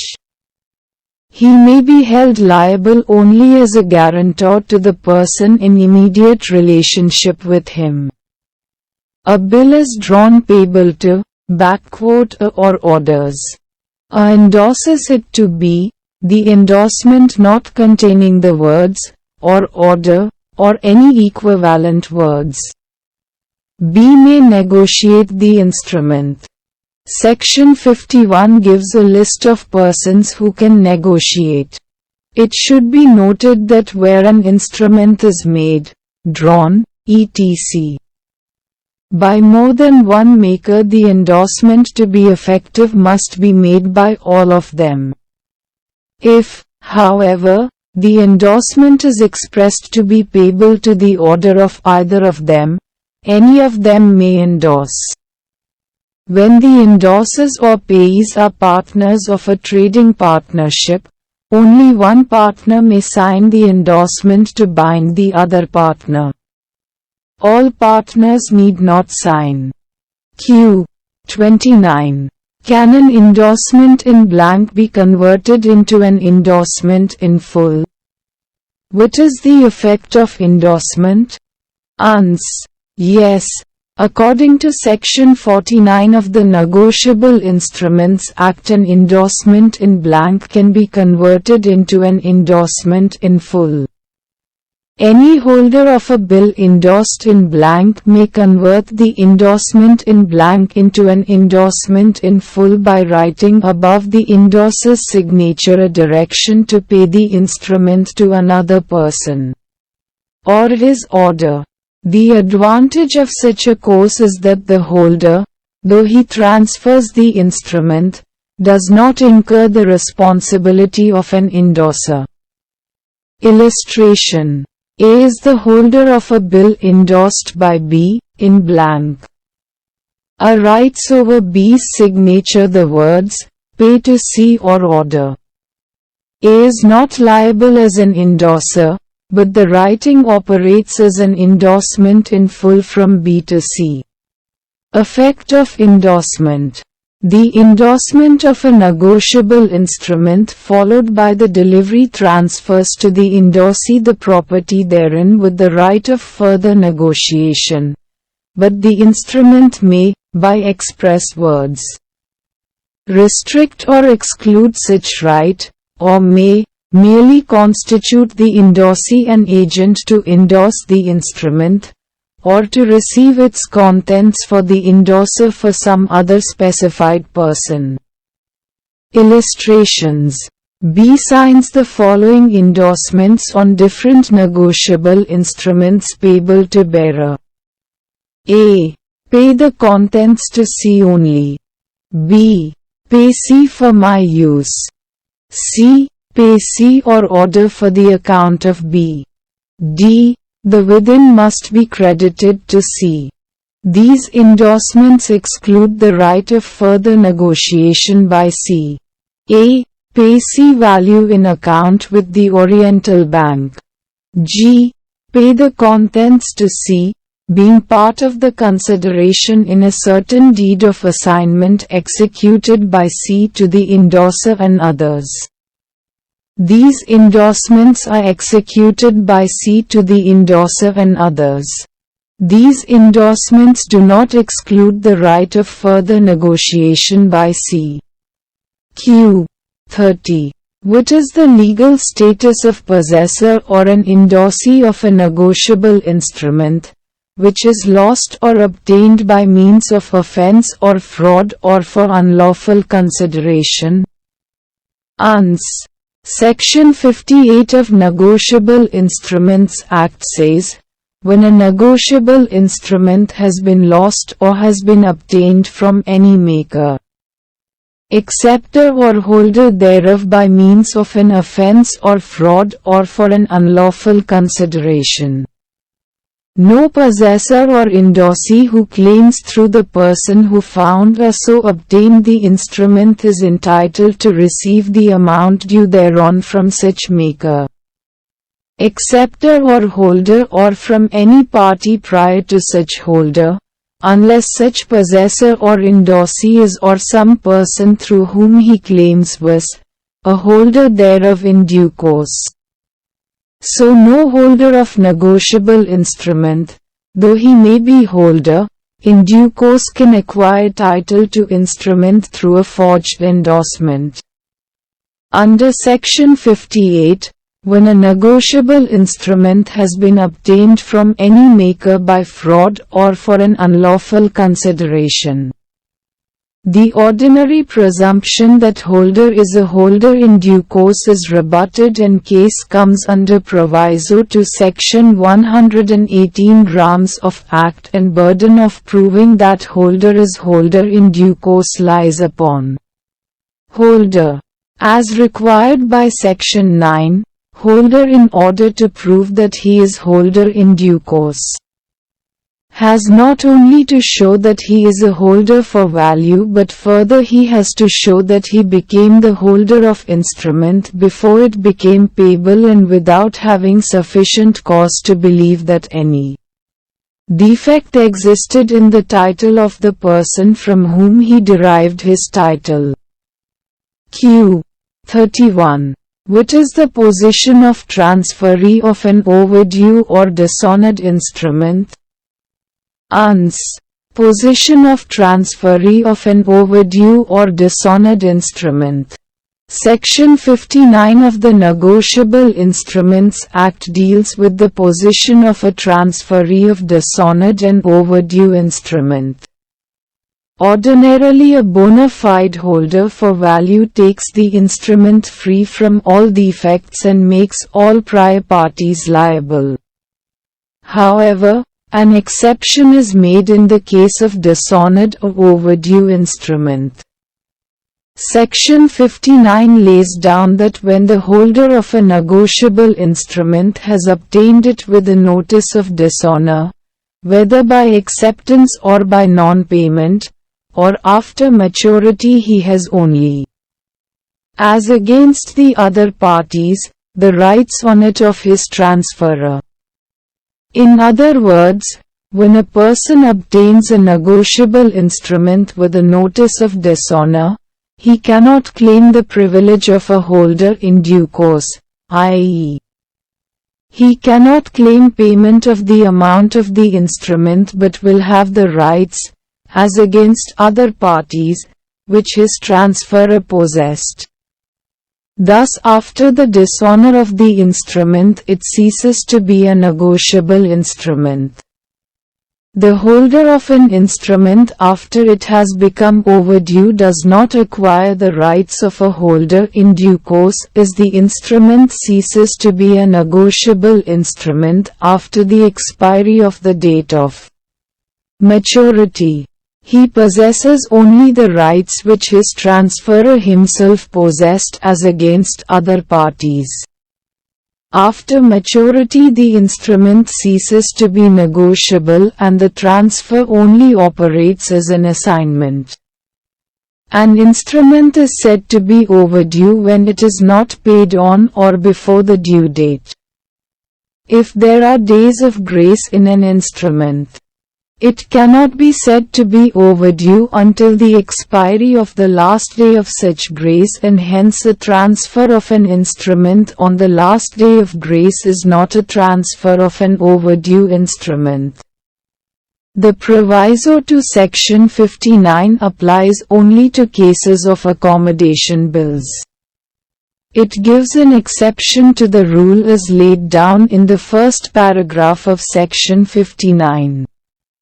The proviso states that any person who, in good faith and for consideration, becomes the holder after maturity of a promissory note accepted without consideration for the purpose of enabling some party to it to raise money on it, may recover the amount of the note or bill from any prior party.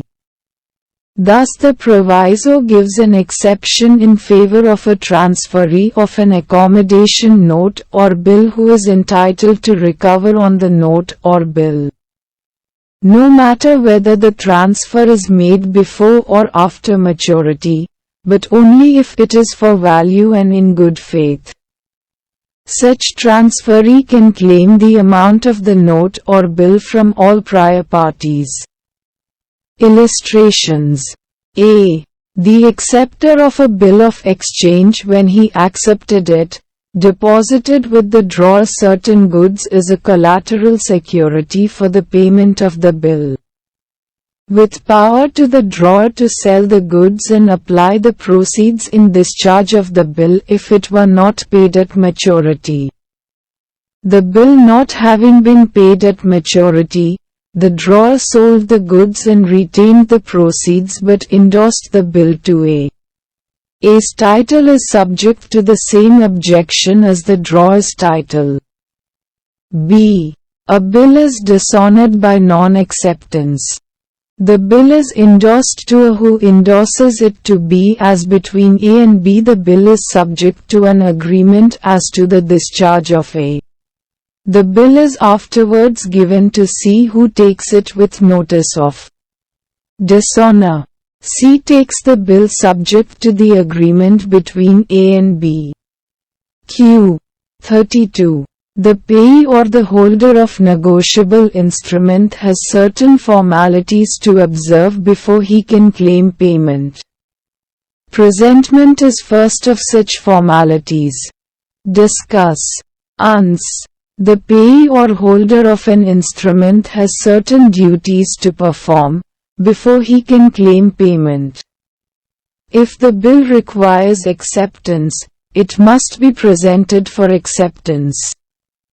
Presentment is presentation of the document to the drawee, maker or acceptor in order to fix liability upon the individual concerned. Presentment may be of following types. A. Presentment of bill of exchange for acceptance, Section 61. B. Presentment of a promissory note for sight, Section 62. C. Presentment of a promissory note, bill of exchange or cheque for payment, Section 64. Acceptance is required only in case of bill of exchange, therefore, only in case of bill of exchange, it is presented for acceptance. Presentment for acceptance means exhibiting the bill of exchange to drawee to procure the acceptance thereof. Every negotiable instrument, promissory note, bill of exchange or cheque is ultimately meant for payment, for which it is always required to be presented to the maker, drawee or acceptor as the case may be. Q. 33. Explain fully the term, presentment for acceptance. Uns. Presentment for acceptance. Only a bill exchange is to be presented for acceptance. Every bill of exchange is not required to be presented for acceptance. A bill of exchange payable on demand, or on a day certain, or a certain period after date need not be accepted and it becomes due for payment even otherwise. Such a bill may be presented for payment without previously presenting it for acceptance. When a bill of exchange is expressed to be payable, after sight, it means that its payment is to be made only after acceptance. To fix the maturity of such a bill of exchange, its acceptance, which includes its presentment for acceptance, is absolutely necessary. Although the presentment for acceptance is compulsory only in a bill of exchange payable after sight, and not in other cases, there are certain advantages of presenting bills for acceptance even though the same is not compulsory. I. The first advantage is that, in case the drawee accepts the bill, there is an additional security of the acceptor's name to the bill. And, if the drawee dishonors the bill, the holder can immediately have his recourse against the drawer or the endorsers, if any. The drawer also, on receiving the notice of dishonor, can get his effects from the hands of the drawee. Presentment to whom? 1. Generally it is the drawee to whom the presentment is to be made for acceptance. Acceptance can also be made by a duly authorized agent on behalf of a drawee. 2. Where there are several drawees, all of them are required to accept and therefore presentment for acceptance is to be made to them all. 3. If the drawee is dead, the presentment may be made to his legal representative. 4. If the drawee becomes insolvent, the presentment may be made to his assignee. 5. When a drawee in case of need has also been mentioned in a bill of exchange, on the dishonor of the bill of exchange by the drawee the same has to be presented to the drawee in case of need. Presentment by whom? The presentment is to be made by the holder of a bill of exchange. A bill of exchange may be negotiated even before the acceptance has been obtained. The holder who takes the bill impliedly undertakes to procure the acceptance thereof by properly presenting the same as required by Section 61. Time and place of presentment. If any time or place for presentment is specified in a bill of exchange, it must be presented for acceptance accordingly. Where no time and place for presentment is mentioned in the bill, it must be presented within a reasonable time after it has been drawn, and in business hours on a business day. The presentment may be made either at the place of business of the drawee or at his residence. If the drawee had no known place of business or fixed residence, and no place is specified in the instrument for acceptance, such presentment may be made to him in person wherever he can be found. Holder's duties on presentment. The holder's duties on presentment are: 1. To present the bill of exchange for acceptance within the time specified in the bill for that purpose, and if no time is specified, within a reasonable time after it has been drawn. 2. To present the bill at the place, if any, mentioned in the bill, and if no place is mentioned, at the usual place of business of the drawee or his residence. 3. To allow the drawee only 48 hours and not more, to consider whether he will accept the bill or not. 4. To obtain an unqualified acceptance of the bill. Effect of non-presentment. When the presentment of a bill of exchange for acceptance is compulsory, i.e., when a bill of exchange is payable after sight. Holder's duty is to duly present the bill to the drawee thereof as required by Section 61. In default of such presentment, no party thereto is liable thereon to the person making such default. When presentment for acceptance is excused. 1. When the drawee, even after a reasonable search, cannot be found, the presentment for acceptance is excused and the bill of exchange is deemed to be dishonored. Where the drawee is dead, the presentment is to be made to his legal representative, and in case of his insolvency to his assignee. 2. Where the drawee is a fictitious person, or he is incompetent to contract, the bill can be treated as dishonored even without presentment for acceptance. Q. 34. Write a note on Presentment of promissory note for sight. Uns.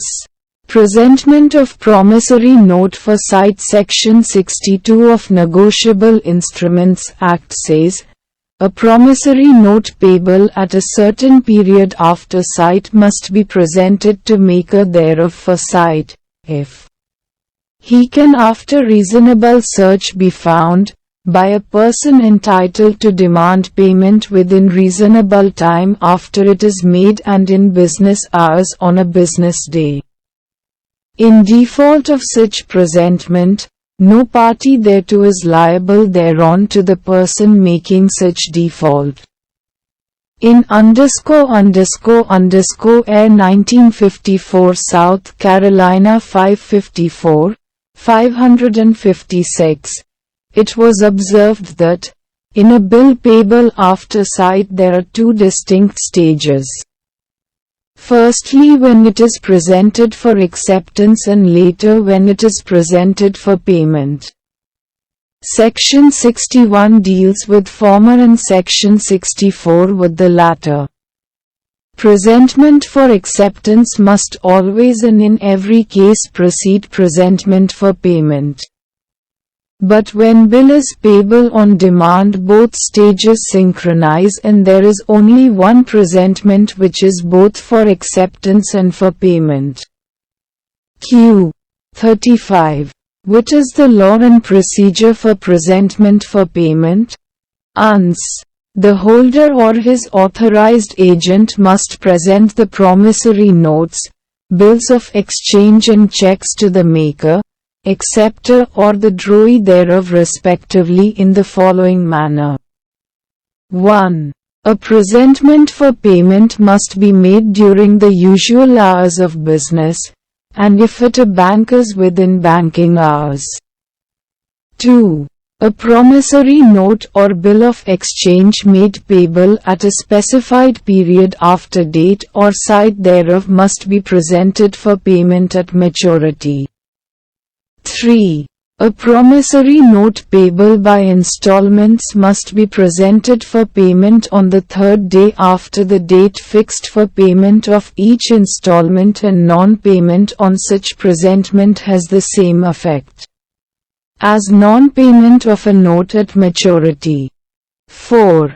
An instrument, made, drawn or accepted payable at a specified place must, in order to charge any party thereto, be presented for payment at that place and not elsewhere. 5. A promissory note or bill of exchange not made payable at a specified place must be presented for payment at the place of business, or at the usual residence of the maker, drawee or acceptor thereof. 6. If the maker, drawee or acceptor of a negotiable instrument has no known place of business or fixed residence, and no place is specified in the instrument for presentment for acceptance or payment, such presentment may be made to him in person wherever he can be found. 7. A cheque must, in order to charge the drawer, be presented at the bank upon which it is drawn before the relation between the drawer and his banker has been altered to the prejudice of the drawer. 8.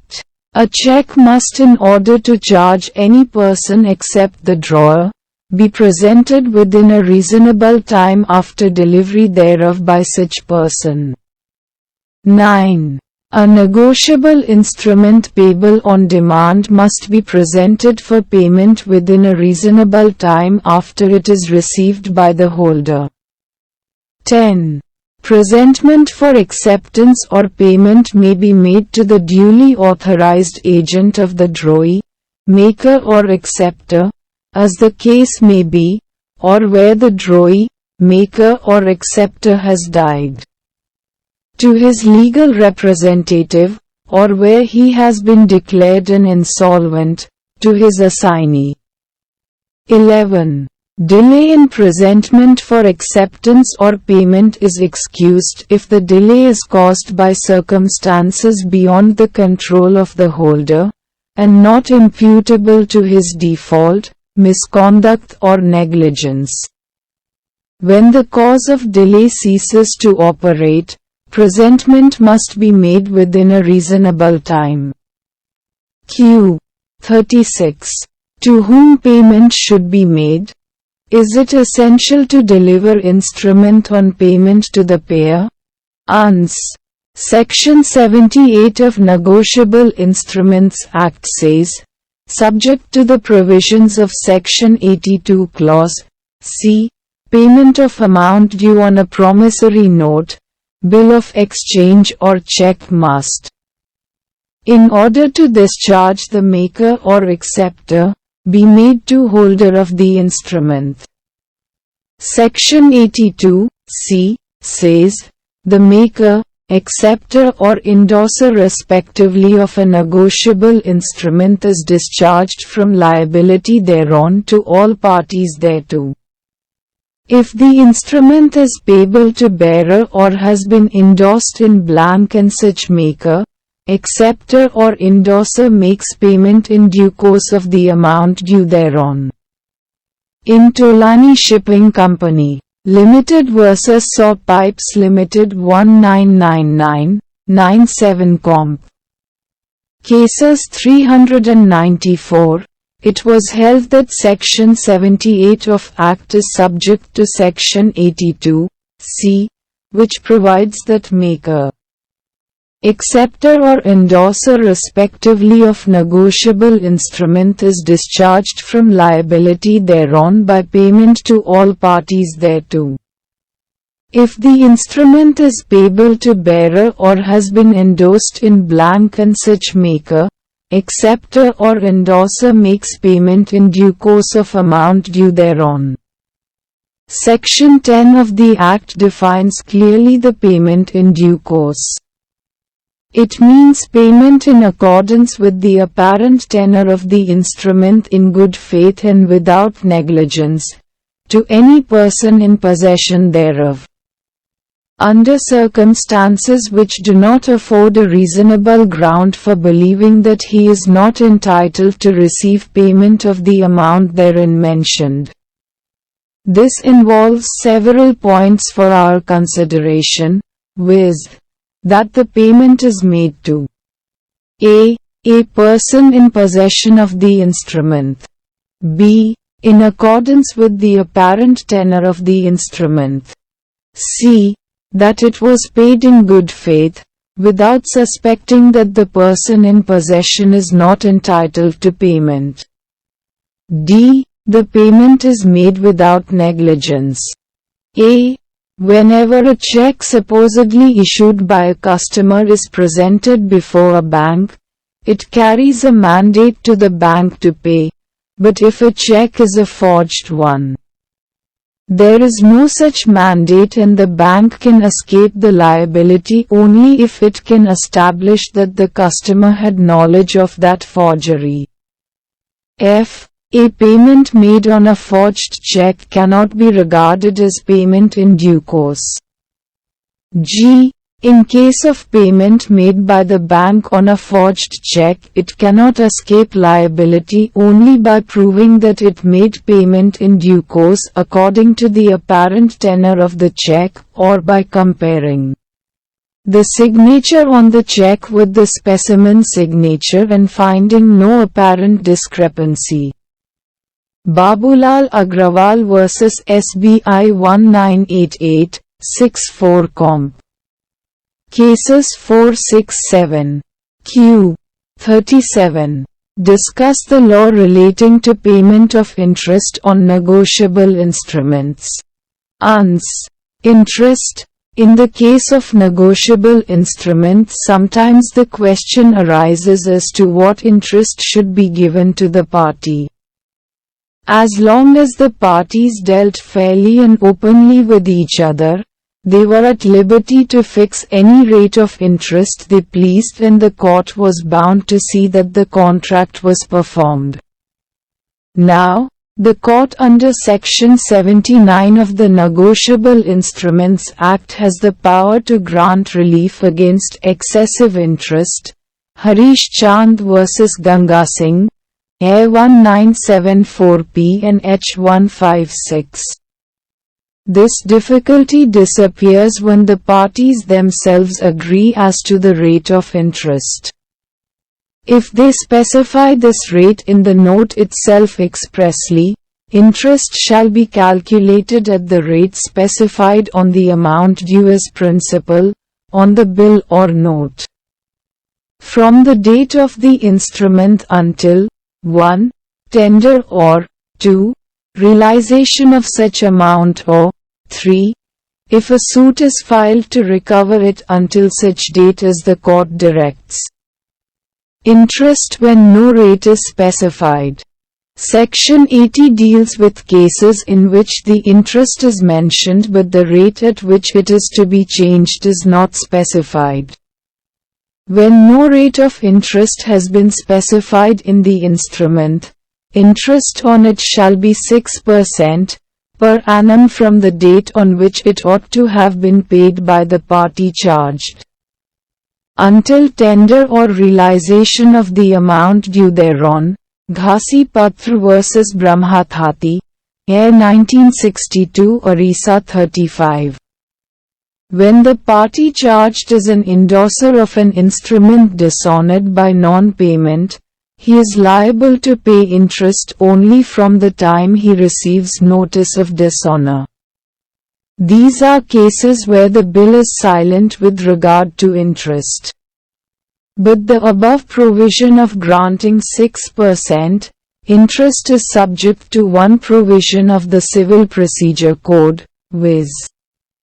If summary procedure is adopted to enforce payment of negotiable instruments, the plaintiff is not entitled to recover any interest, unless the same is specified in the instrument itself.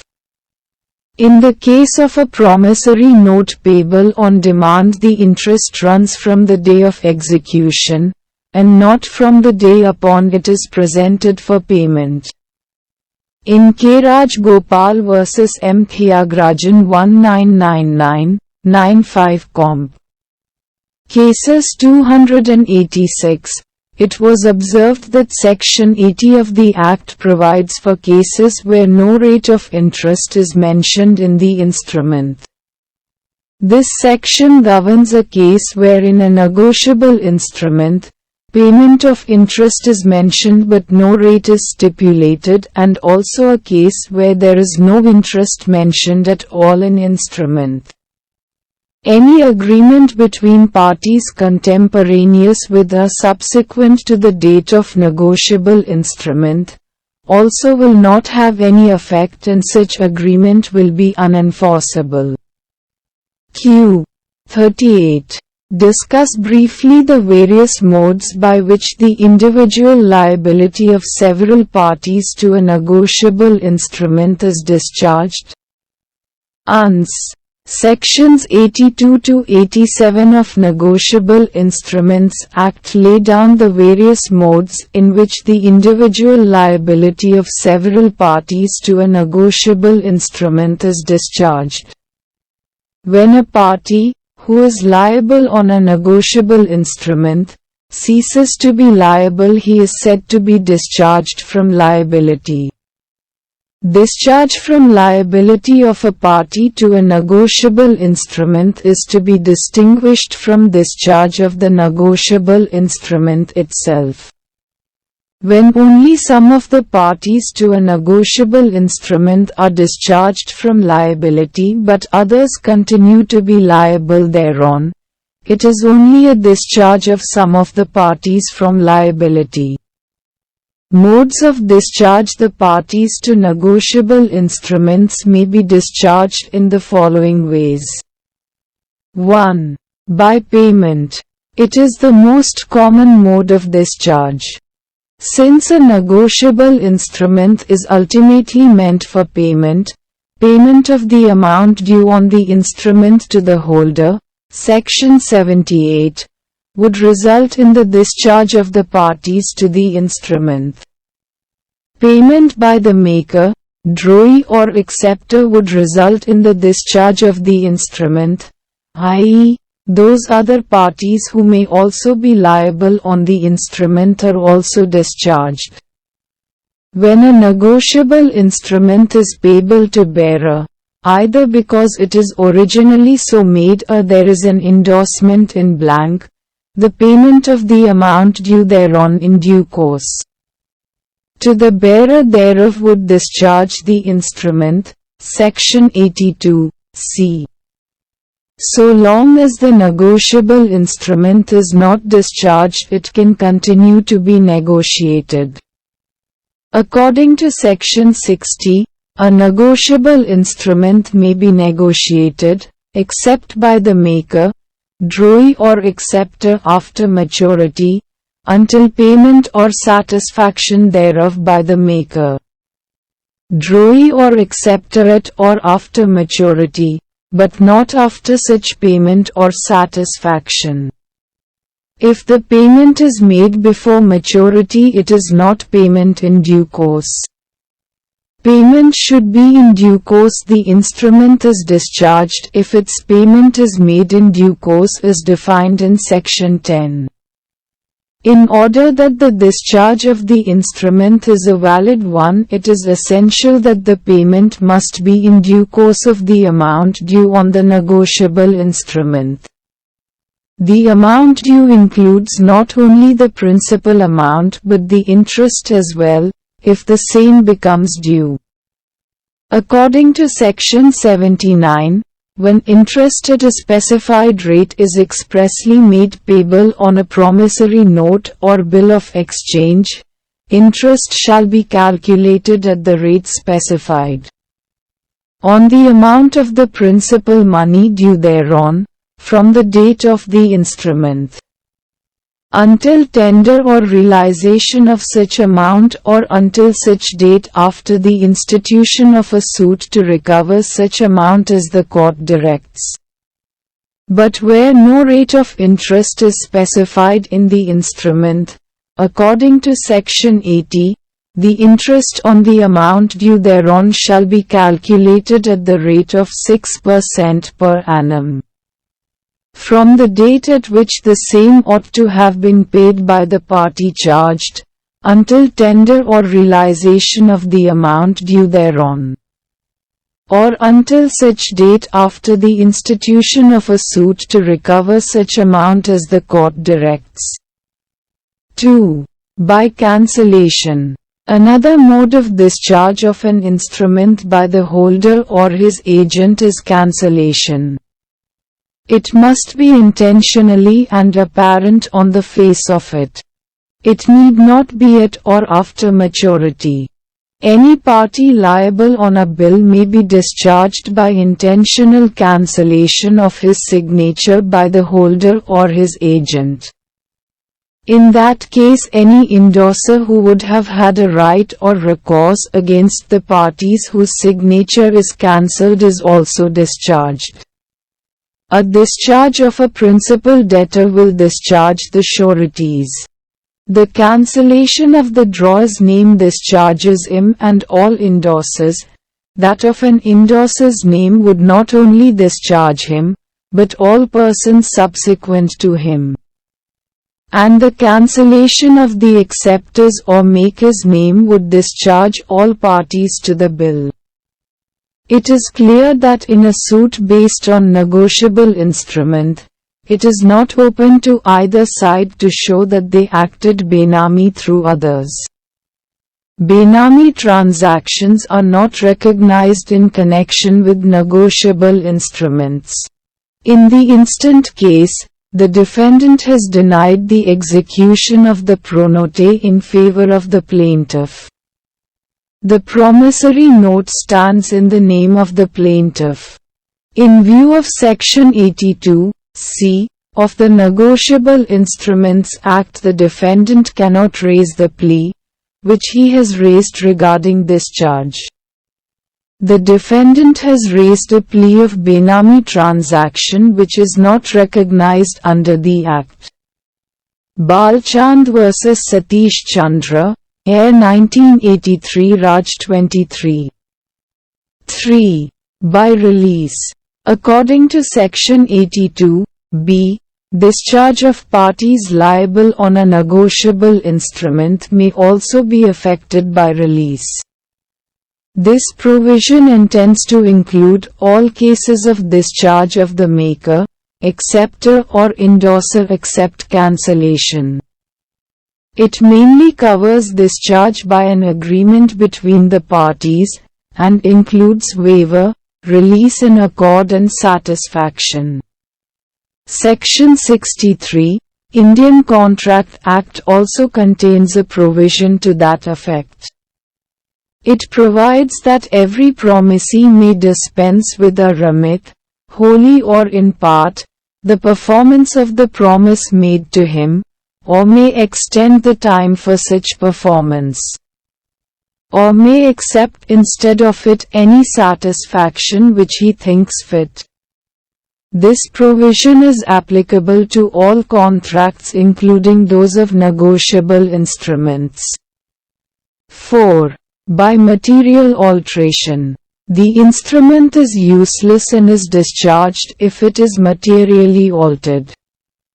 A material alteration is one which causes the instrument to speak a different language in legal effect from that which it originally spoke, or which changes the legal identity or character of the instrument, either in its terms or the relation of the parties to it.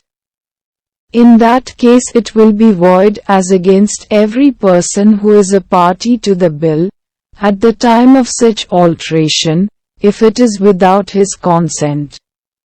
But if it was made in order to carry out the common intention of the original parties, the bill is not discharged. But what is a material alteration? Any alteration of the date, the sum payable, the time of payment, the place of payment, and where a bill has been accepted generally. The addition of the place of payment without the acceptor's assent is a material alteration. Again, alteration which is not material will not discharge the bill. There are certain cases of material alterations in which the bills will not be discharged. Section 87 of the Negotiable Instruments Act provides that in certain cases even material alterations would not discharge the bill. Thus, a. If an inchoate instrument is filled up under Section 20, or b. Convert a blank endorsement into full without signing oneself, Section 49, or c.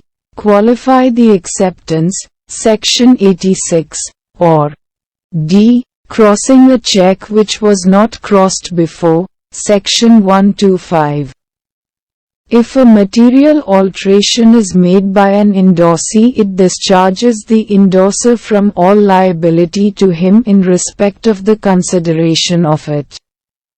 A plaintiff who has been guilty of a material alteration of a promissory note in his favor cannot enforce the same, and nor can he fall back on the original consideration, nor can he invoke the provisions of Section 65 of the Contract Act, 9 of 1872, to sustain his claim. Narayan Prasad vs. Ghanshyam Lal. Air 1961 MP 62. The holder cannot sue for consideration of a bill which is materially altered unless he shows 1. That the bill was negotiated to him after the alteration was made, and he was ignorant of the alteration, or 2. If the bill was altered whilst in his possession and under his control and there was no intent to commit fraud by the alteration, and the defendant would not have had any remedy over the bill if there been no alteration. Payment of altered instrument. It sometimes happens that though the bill is materially altered, it does not appear to be so altered. In such a case, if a person liable to pay, pays it according to the apparent tenor of it, in due course, the person paying is discharged from all liability on the instrument. This payment cannot be questioned by reason of the instrument having been altered. 3 things are necessary for this payment to be good. 1. That the payment was made in due course. 2. The alteration or crossing was not apparent. And 3. The payment was made by the person liable to pay, and in the case of the cheque, by the banker. 4.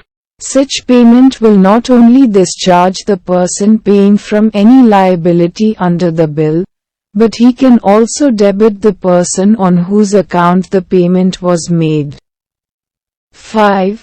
If a bill of exchange which has been negotiated, is, at or after maturity, held by the acceptor in his own right, all right of action on it are extinguished. 1. The bill must come to the acceptor.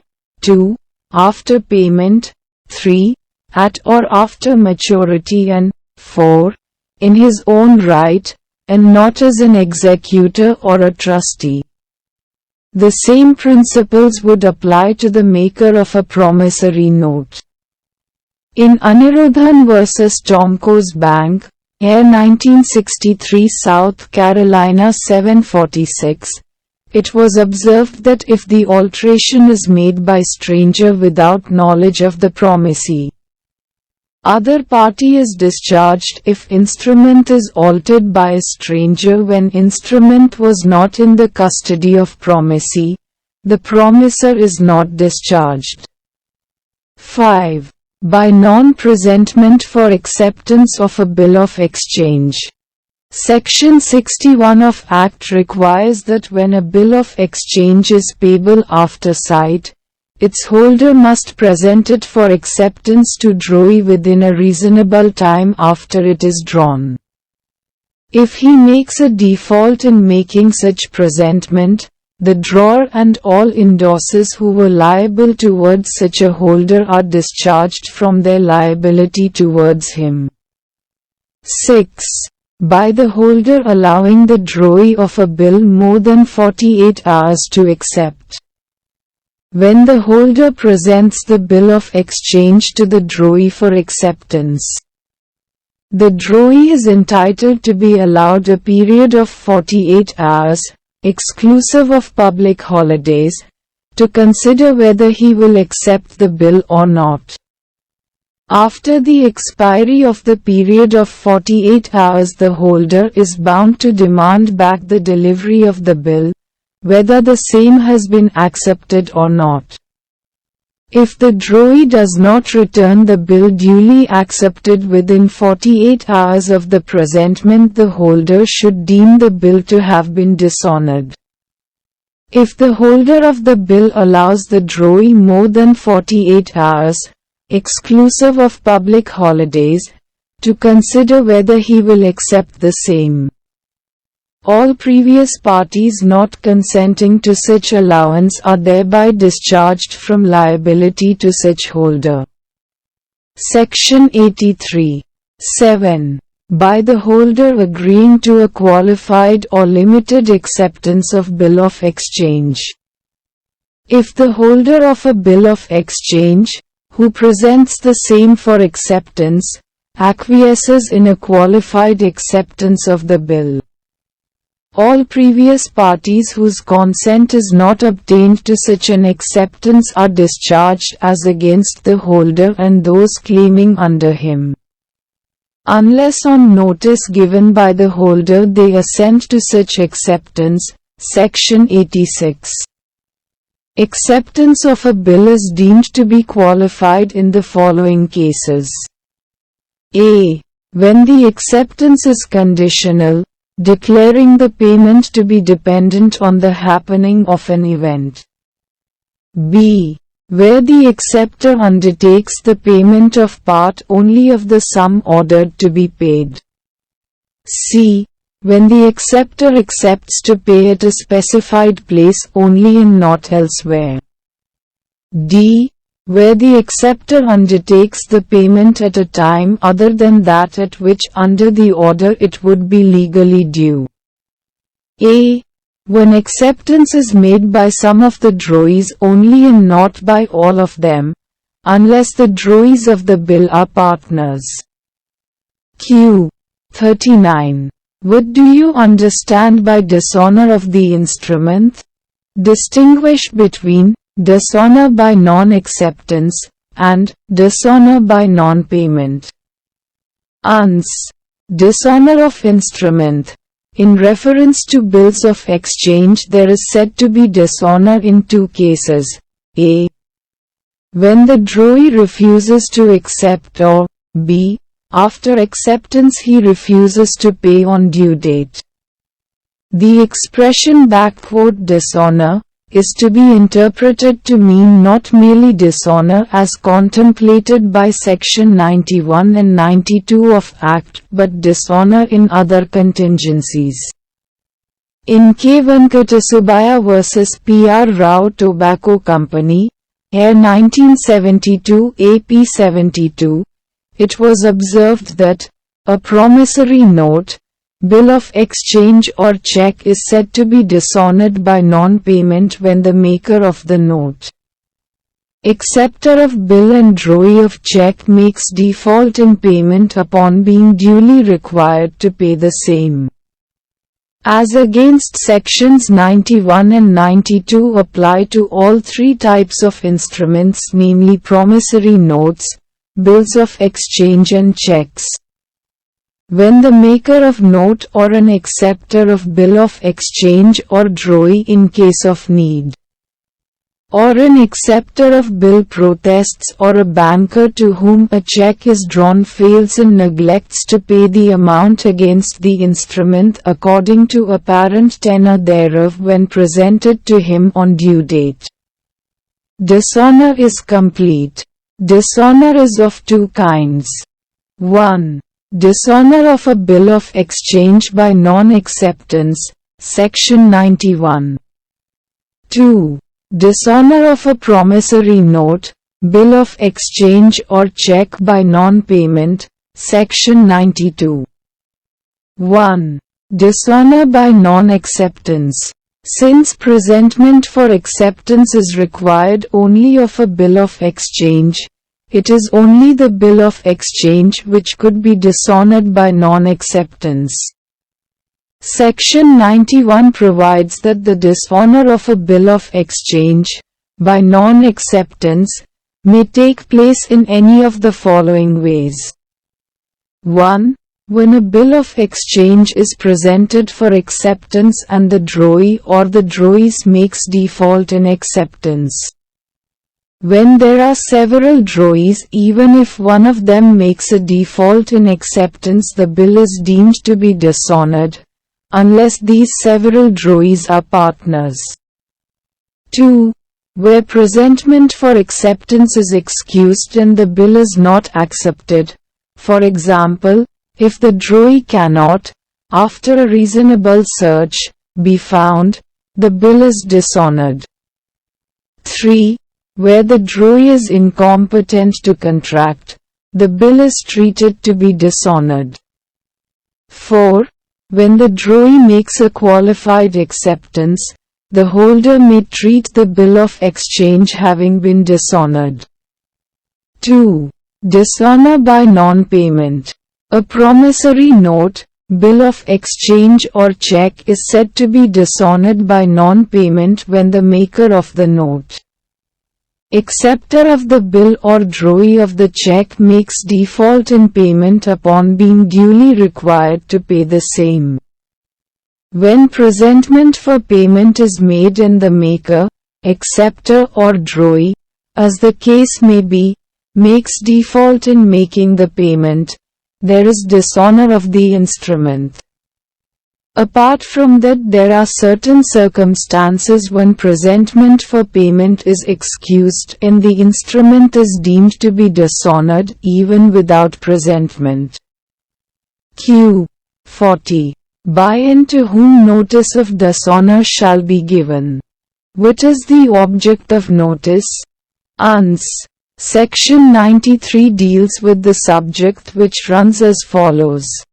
When a promissory note, bill of exchange or check is dishonored by non-acceptance or non-payment, the holder thereof, or some party thereto who remains liable thereon, must give notice that the instrument has been so dishonored to all other parties whom the holder seeks to make severally liable thereon, and to someone of several parties whom he seeks to make jointly liable thereon.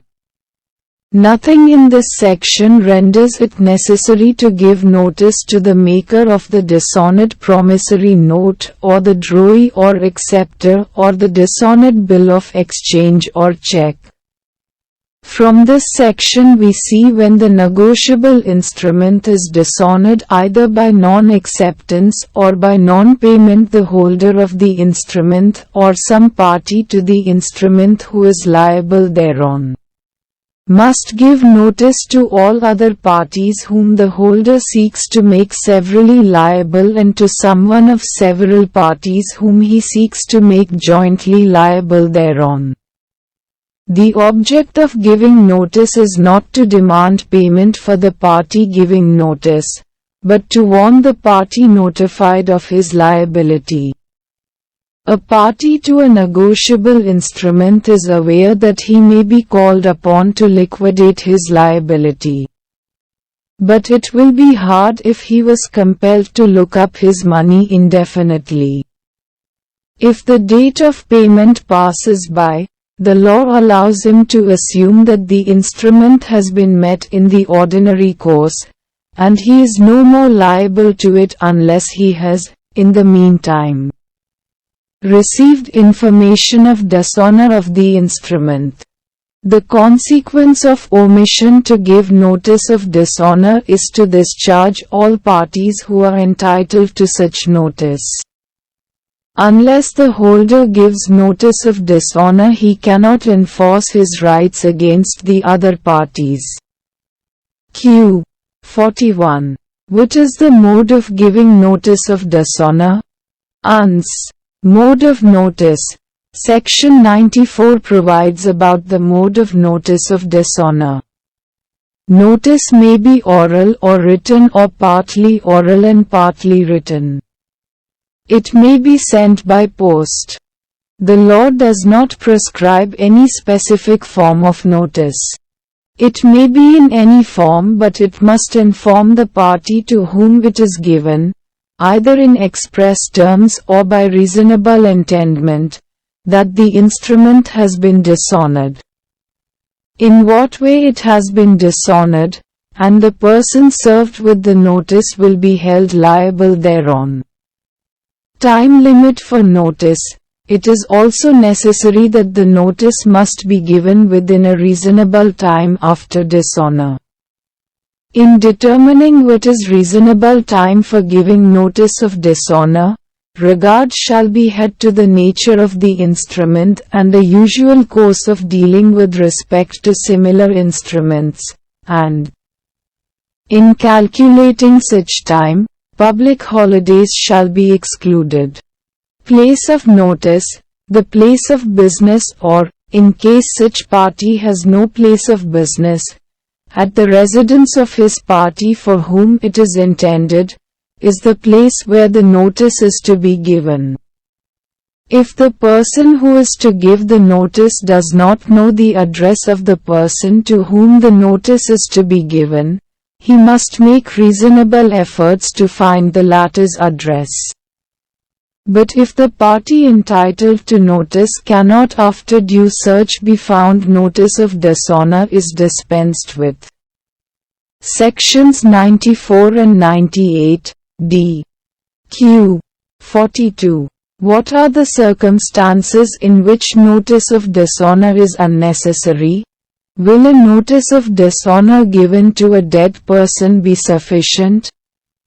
Ans. When notice of dishonor is unnecessary.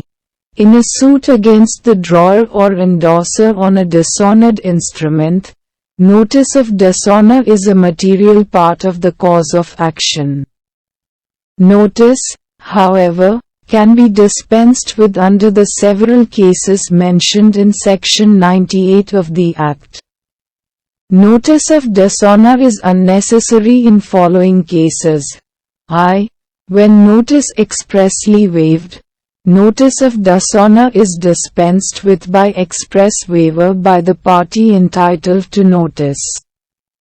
A waiver of notice may be made before the time for giving notice has arrived or after the omission to give due notice has occurred. Section 98, A. E. When the drawer countermands payment, where the drawer has countermanded payment, he having an impediment in the way of the holder obtaining payment, is not entitled to notice of dishonor. Section 98, B. E. When no damage to party charged. When a party charged could not suffer any damage for want of notice, it is not necessary to give him such notice. Neither presentment nor notice of dishonor is necessary if it shown that at the time when the instrument was drawn there were no funds belonging to the drawer in the hands of the drawee. Section 98, C. IV. When address of the party not known, ignorance of a party's address excuses want of due notice of dishonor, provided that the holder has used reasonable diligence to find it out. Section 98, D. V. When omission excused by accident. Omission to give notice of dishonor is also excused when the omission is caused by unavoidable circumstances, such as death, or dangerous illness of the holder or his agent, or other inevitable accident or overwhelming calamity not attributable to default, misconduct or negligence of the party giving notice. V. When one of the drawers is also acceptor. When one of the drawers is also the acceptor, it is not necessary to give them notice of dishonor as the same is known to him. Section 98, A. V. When promissory note is not negotiable.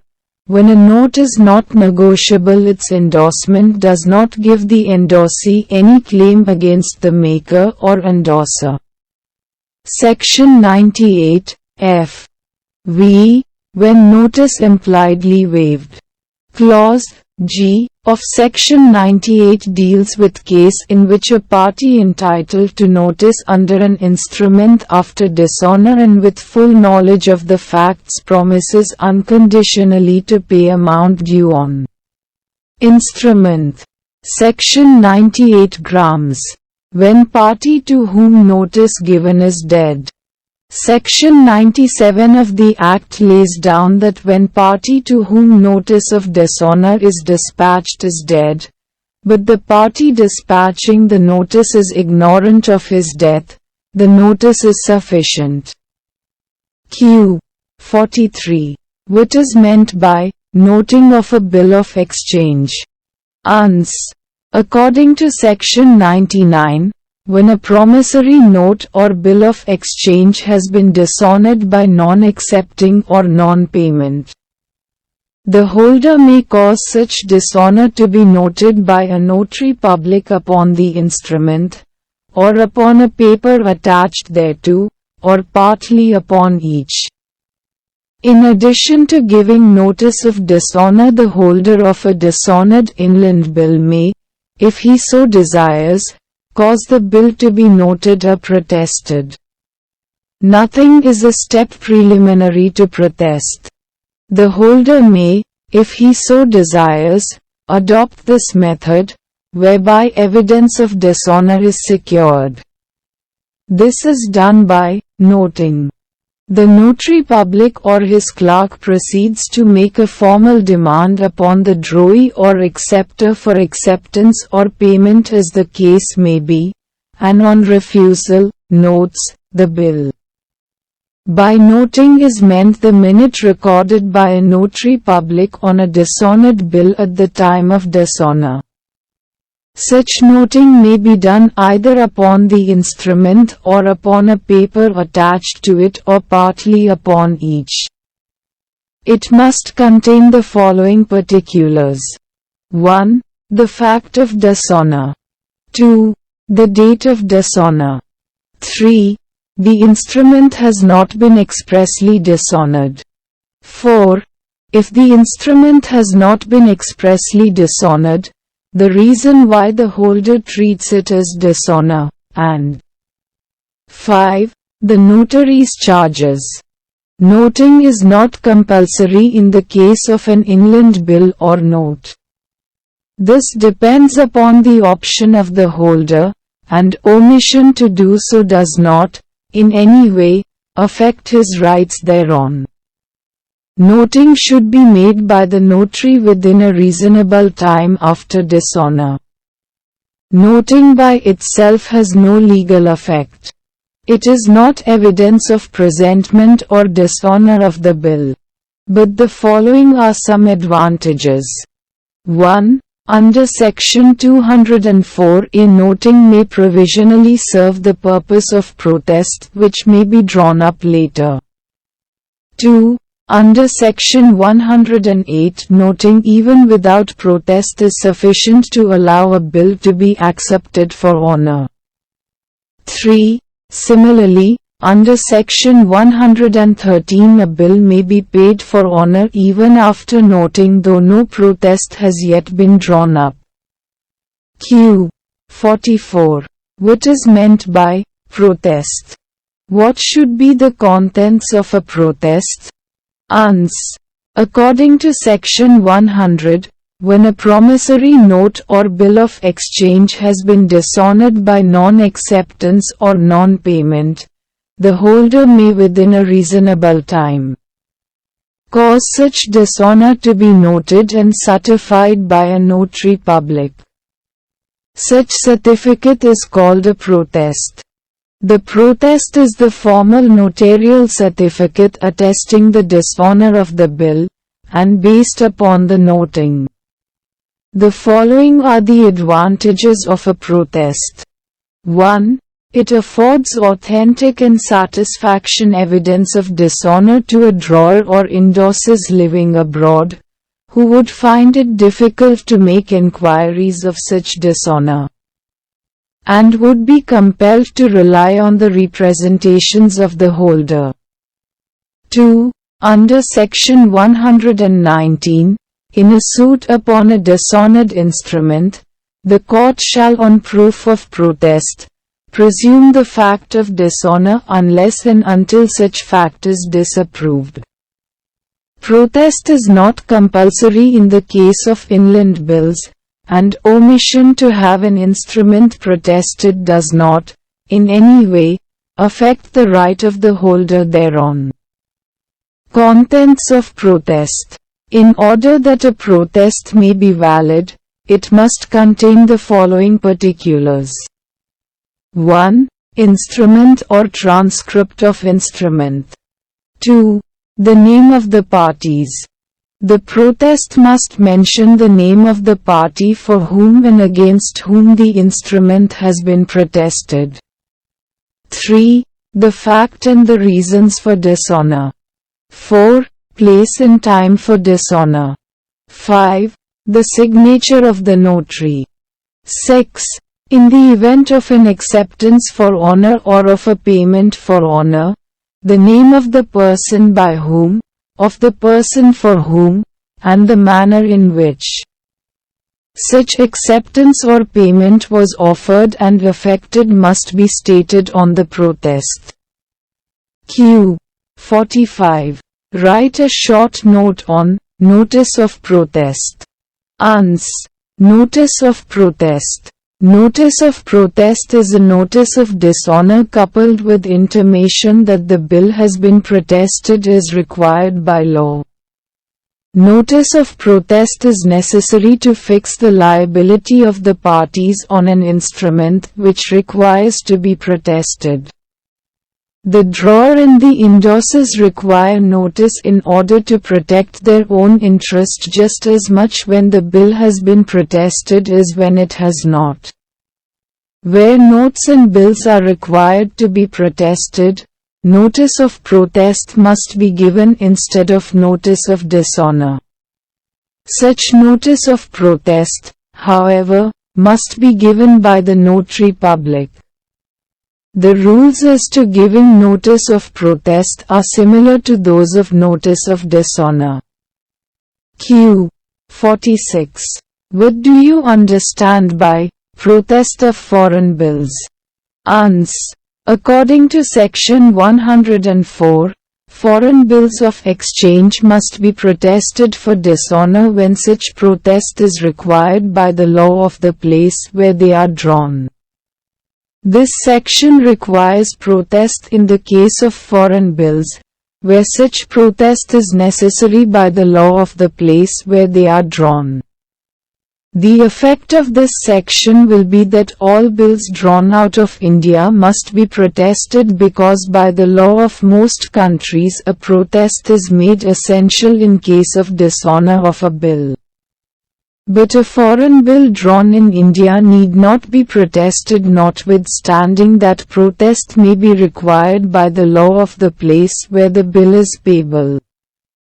Protest is absolutely necessary in case of foreign bills, and the courts will not allow any evidence of dishonor except the evidence of protest. But this section does not apply to foreign promissory notes. A bill drawn upon a resident in India is an inland bill for which no protest is necessary. Q. 47. What is reasonable time? Ans. In determining what is reasonable time, the nature of the instrument, the usage of trade with regard to similar instruments, and the distance at which persons live from each other should be taken into consideration. In addition to these, regard shall be had to the situation and interest of the parties, and the distance between the place where the instrument is made or drawn from that where it is to be accepted or paid. Public holidays should be excluded in calculation of what is reasonable time. Reasonable time of giving notice of dishonor. Where the holder of the instrument and the party to whom notice is given carry on business or live in different places. The notice of dishonor must be posted by the next post if there be one of the day, or on the next day after the day of dishonor. But if the parties carry on business or live in the same place, it is sufficient if the notice is dispatched so that it reaches its destination on the day next after the day of dishonor. Reasonable time for transmitting notice. Where a party receives due notice of dishonor, he has, after the receipt of such notice, the same period of time for giving notice to antecedent parties that the holder has after dishonor. Thus, each party is entitled to a clear day for giving notice, and one clear day is to be allowed for each step in the communication between parties who are liable on the instrument. If, however, the holder or an endorser chooses to give notice to parties, he cannot claim as many days as there are endorsers, but is bound to give notice within the time which he is to give notice to his immediate endorser. Q. 48. What is meant by acceptance for honor? What are the liabilities of an acceptor for honor? Ans. Acceptance for honor. When a bill of exchange is dishonored by non-acceptance, the credit and honor of the parties thereto, particularly the drawer, is adversely hit. The holder in such a case may bring an action against the parties liable on the bill. Similarly, when the acceptor of a bill of exchange has become insolvent or his credit has been publicly impeached, the holder would feel insecure.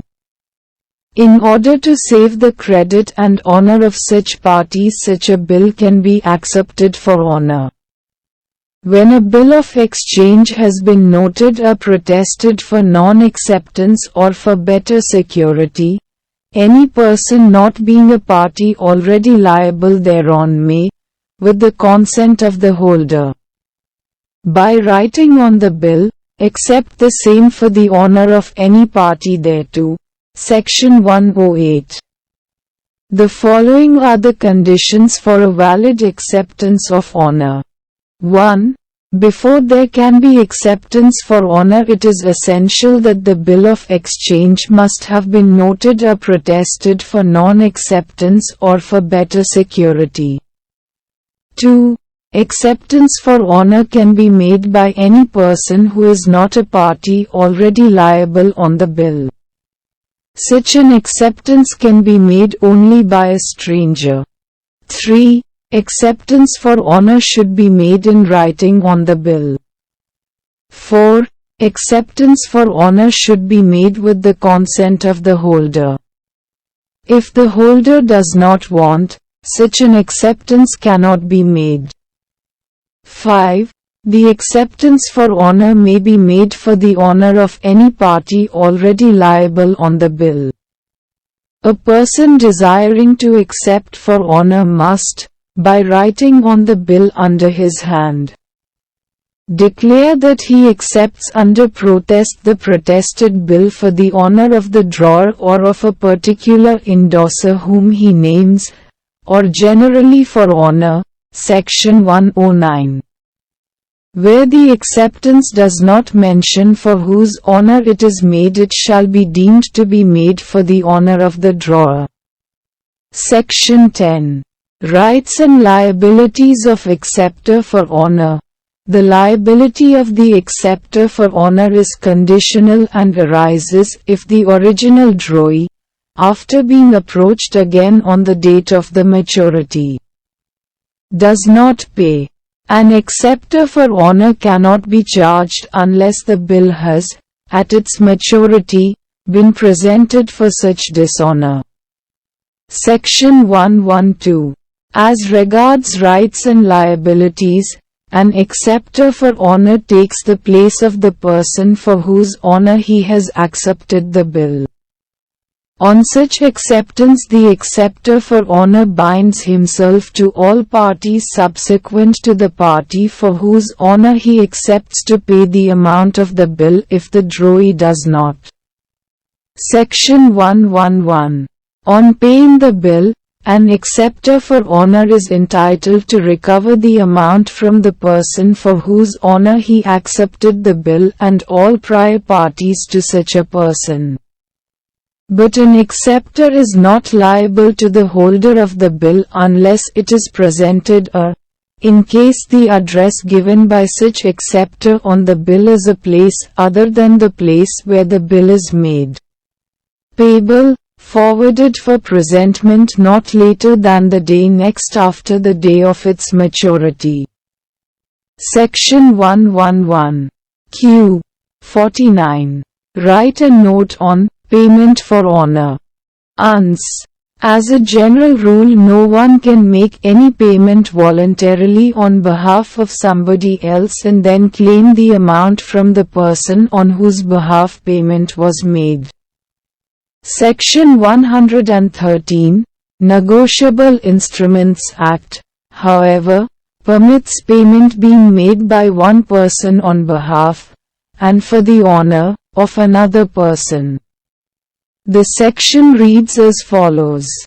When a bill of exchange has been noted or protested for non-payment, any person may pay the same for the honor of any party liable to pay the same, provided that the person so paying or his agent in that behalf has previously declared before a notary public the party for whose honor he pays and that such declaration has been recorded by such notary public. The payment for honor is made only of a bill of exchange. For a valid payment for honor, the following essentials are to be satisfied. 1. The bill of exchange must have been dishonored by non-payment and then noted and protested for the same. 2. Such payment must have been made for the honor of any party liable to pay the same. 3. The person making the payment or his agent must declare before the notary public the party for whose honor he pays, and that such declaration must have been noted by such notary public. Any person so paying is entitled to all the rights, in respect of the bill, of the holder at the time of such payment, and may recover from the party for whose honor he pays all sums so paid, with interest thereon and with all expenses properly incurred in making such payment. Section 114. Q. 50. When is a bill said to be dishonored where a drawee in case of need is mentioned? Ans. According to Section 115, where a drawee in case of need is named in a bill of exchange, or in any instrument thereon, the bill is not dishonored until it has been dishonored by such drawee. Where a drawee, in case of need, is mentioned in a bill of exchange, it is obligatory on the holder to present the instrument to him, and it is not considered to be dishonored unless and until it has been dishonored by such drawee. The non-presentment of the bill to the drawee in case of need absolves the drawer from liability. Where a bill of exchange is duly accepted by, but dishonored when presented for payment to the drawee in the first instance, it cannot be validly presented for payment to the drawee in case of need if it was not first presented to him for acceptance. But a drawee in case of need may accept and pay the bill of exchange without previous protest. Q. 51. What are the special presumptions as provided in Negotiable Instruments Act? Ans. Special Rules of Evidence. Sections 118 and 119 lay down the following presumptions in case of negotiable instruments. The presumptions are, however, rebuttable. 1. Presumption as to consideration. Section 118. In case of negotiable instrument, the plaintiff has not to show that he had received the same for consideration. On the other hand, it is presumed that every negotiable instrument was made or drawn for consideration, and that every such instrument, when it has been accepted, endorsed, negotiated or transferred, was accepted, endorsed, negotiated or transferred for consideration.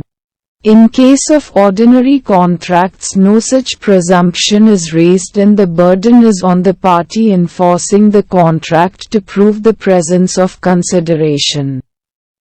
In case of negotiable instruments, consideration is presumed to be there until the contrary is proved.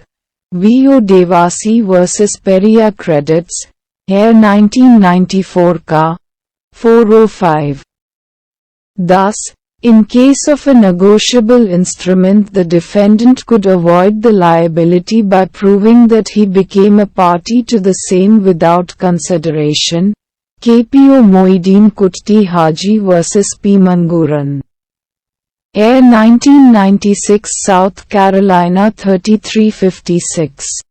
When a suit for the recovery of amount is brought on the basis of a promissory note and the defendant denies the execution of the promissory note by pleading that he had put his signature or thumb impression on blank paper, the plaintiff has to prove the execution of the promissory note by the defendant, and thereafter the presumption arises that there was consideration.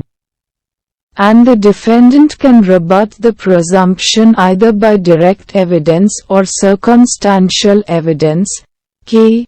Ray v. Upander, Air 1991 or E. 25. 2. Presumption as to date, Section 118, b.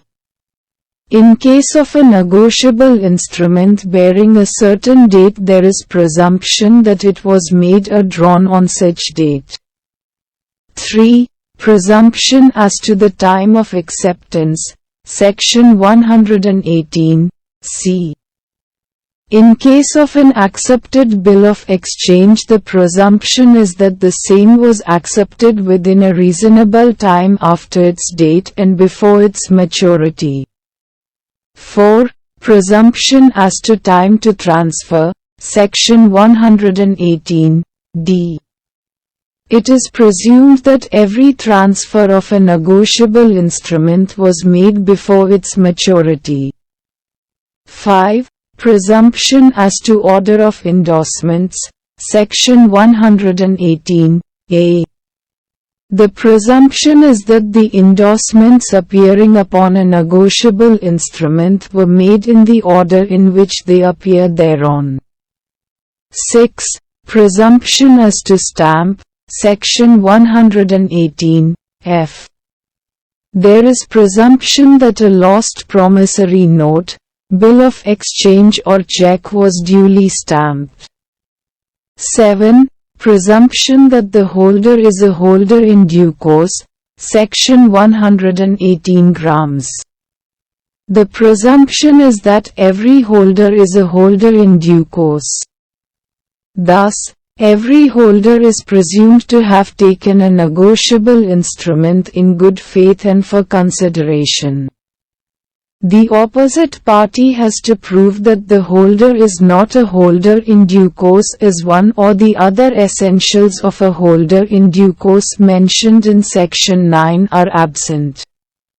8. Presumption on proof of protest, Section 119. In a suit upon an instrument which has been dishonored, the court shall, on proof of the protest, presume the fact of dishonor, unless and until such fact is disapproved. Q. 52. What are estoppels, as created in Negotiable Instruments Act? Uns. Sections 120 to 122 deal with the estoppels created by the Negotiable Instruments Act. Estoppel against maker, drawer and acceptor for honor of the drawer. No maker of a promissory note, and no drawer of a bill of exchange or cheque, and no acceptor of a bill of exchange for the honor of the drawer shall, in a suit thereon by a holder in due course, be permitted to deny the validity of the instrument as originally made or drawn. Estoppel against maker and acceptor. No maker of a promissory note and no acceptor of a bill of exchange payable to order shall, in a suit thereon by a holder in due course, be permitted to deny the payee's capacity at the date of the note or bill, to endorse the same. Estoppel against endorser. No endorser of a negotiable instrument shall, in a suit thereon by a subsequent holder, be permitted to deny the signature or capacity to contract any prior party to the instrument. Q. 53. What do you understand by a crossed cheque? Who can issue it? How payment of crossed cheque is made? Uns. According to Section 87 of the Act, if a holder makes material alteration in a negotiable instrument, he loses his right of action against those who were liable to him, but Section 87 is subject to the provisions of Section 125 which permit the holder to cross a cheque. General crossing. According to Section 123, where a check bears across its face an addition of words, and company, or any abbreviation thereof, between two parallel transverse lines, or of two parallel transverse lines simply either with or without the words, not negotiable, that addition shall be deemed a crossing, and the check shall be deemed to be crossed generally. General crossing, therefore, consists in drawing of two parallel transverse lines on the face of the check. Sometimes in addition to these two lines the words, and company, or, not negotiable, may also be added. Such crossing also is a general crossing. Where a check is crossed generally, the banker on whom it is drawn shall not pay it otherwise than to a banker. Section 126. It means that the drawee bank is not to make the payment of the check at the counter, but the payment is to be made only to another bank who collects the check on behalf of the holder. In case of general crossing, therefore, the holder may get the check collected through some bank. Special crossing, according to Section 124, where a check bears across its face in addition the name of a banker, either with or without the words, not negotiable, that addition shall be deemed a crossing, and the check shall be deemed to be crossed specially, and to be crossed to that banker. Special crossing consists in writing the name of some bank across the face of the check. For example, if a check has been drawn on State Bank of India and across its face the holder writes Punjab National Bank, the check is deemed to be crossed specially, and it is crossed specially to the Punjab National Bank. Special crossing can only be made in the name of one banker. According to Section 127, where a check is crossed specially to more than one bankers, the banker on whom it is drawn shall refuse payment thereof. There is, however, one exception to this rule, and that is that bank to whom it has been specially crossed may make another special crossing in the name of another bank so that the latter may collect as an agent for the former bank. Account payee crossing, sometimes along the crossing of a check the words A. C. payee or A. C. payee only may be written.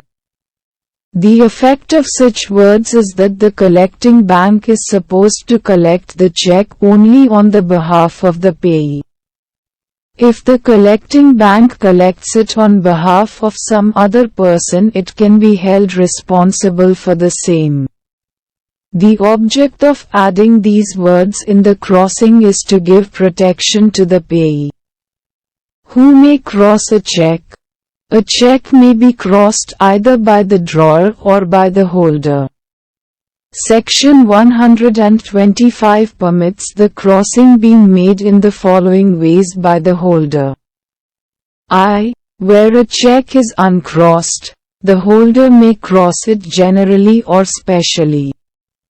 E. Where a check is crossed generally, the holder may cross it specially.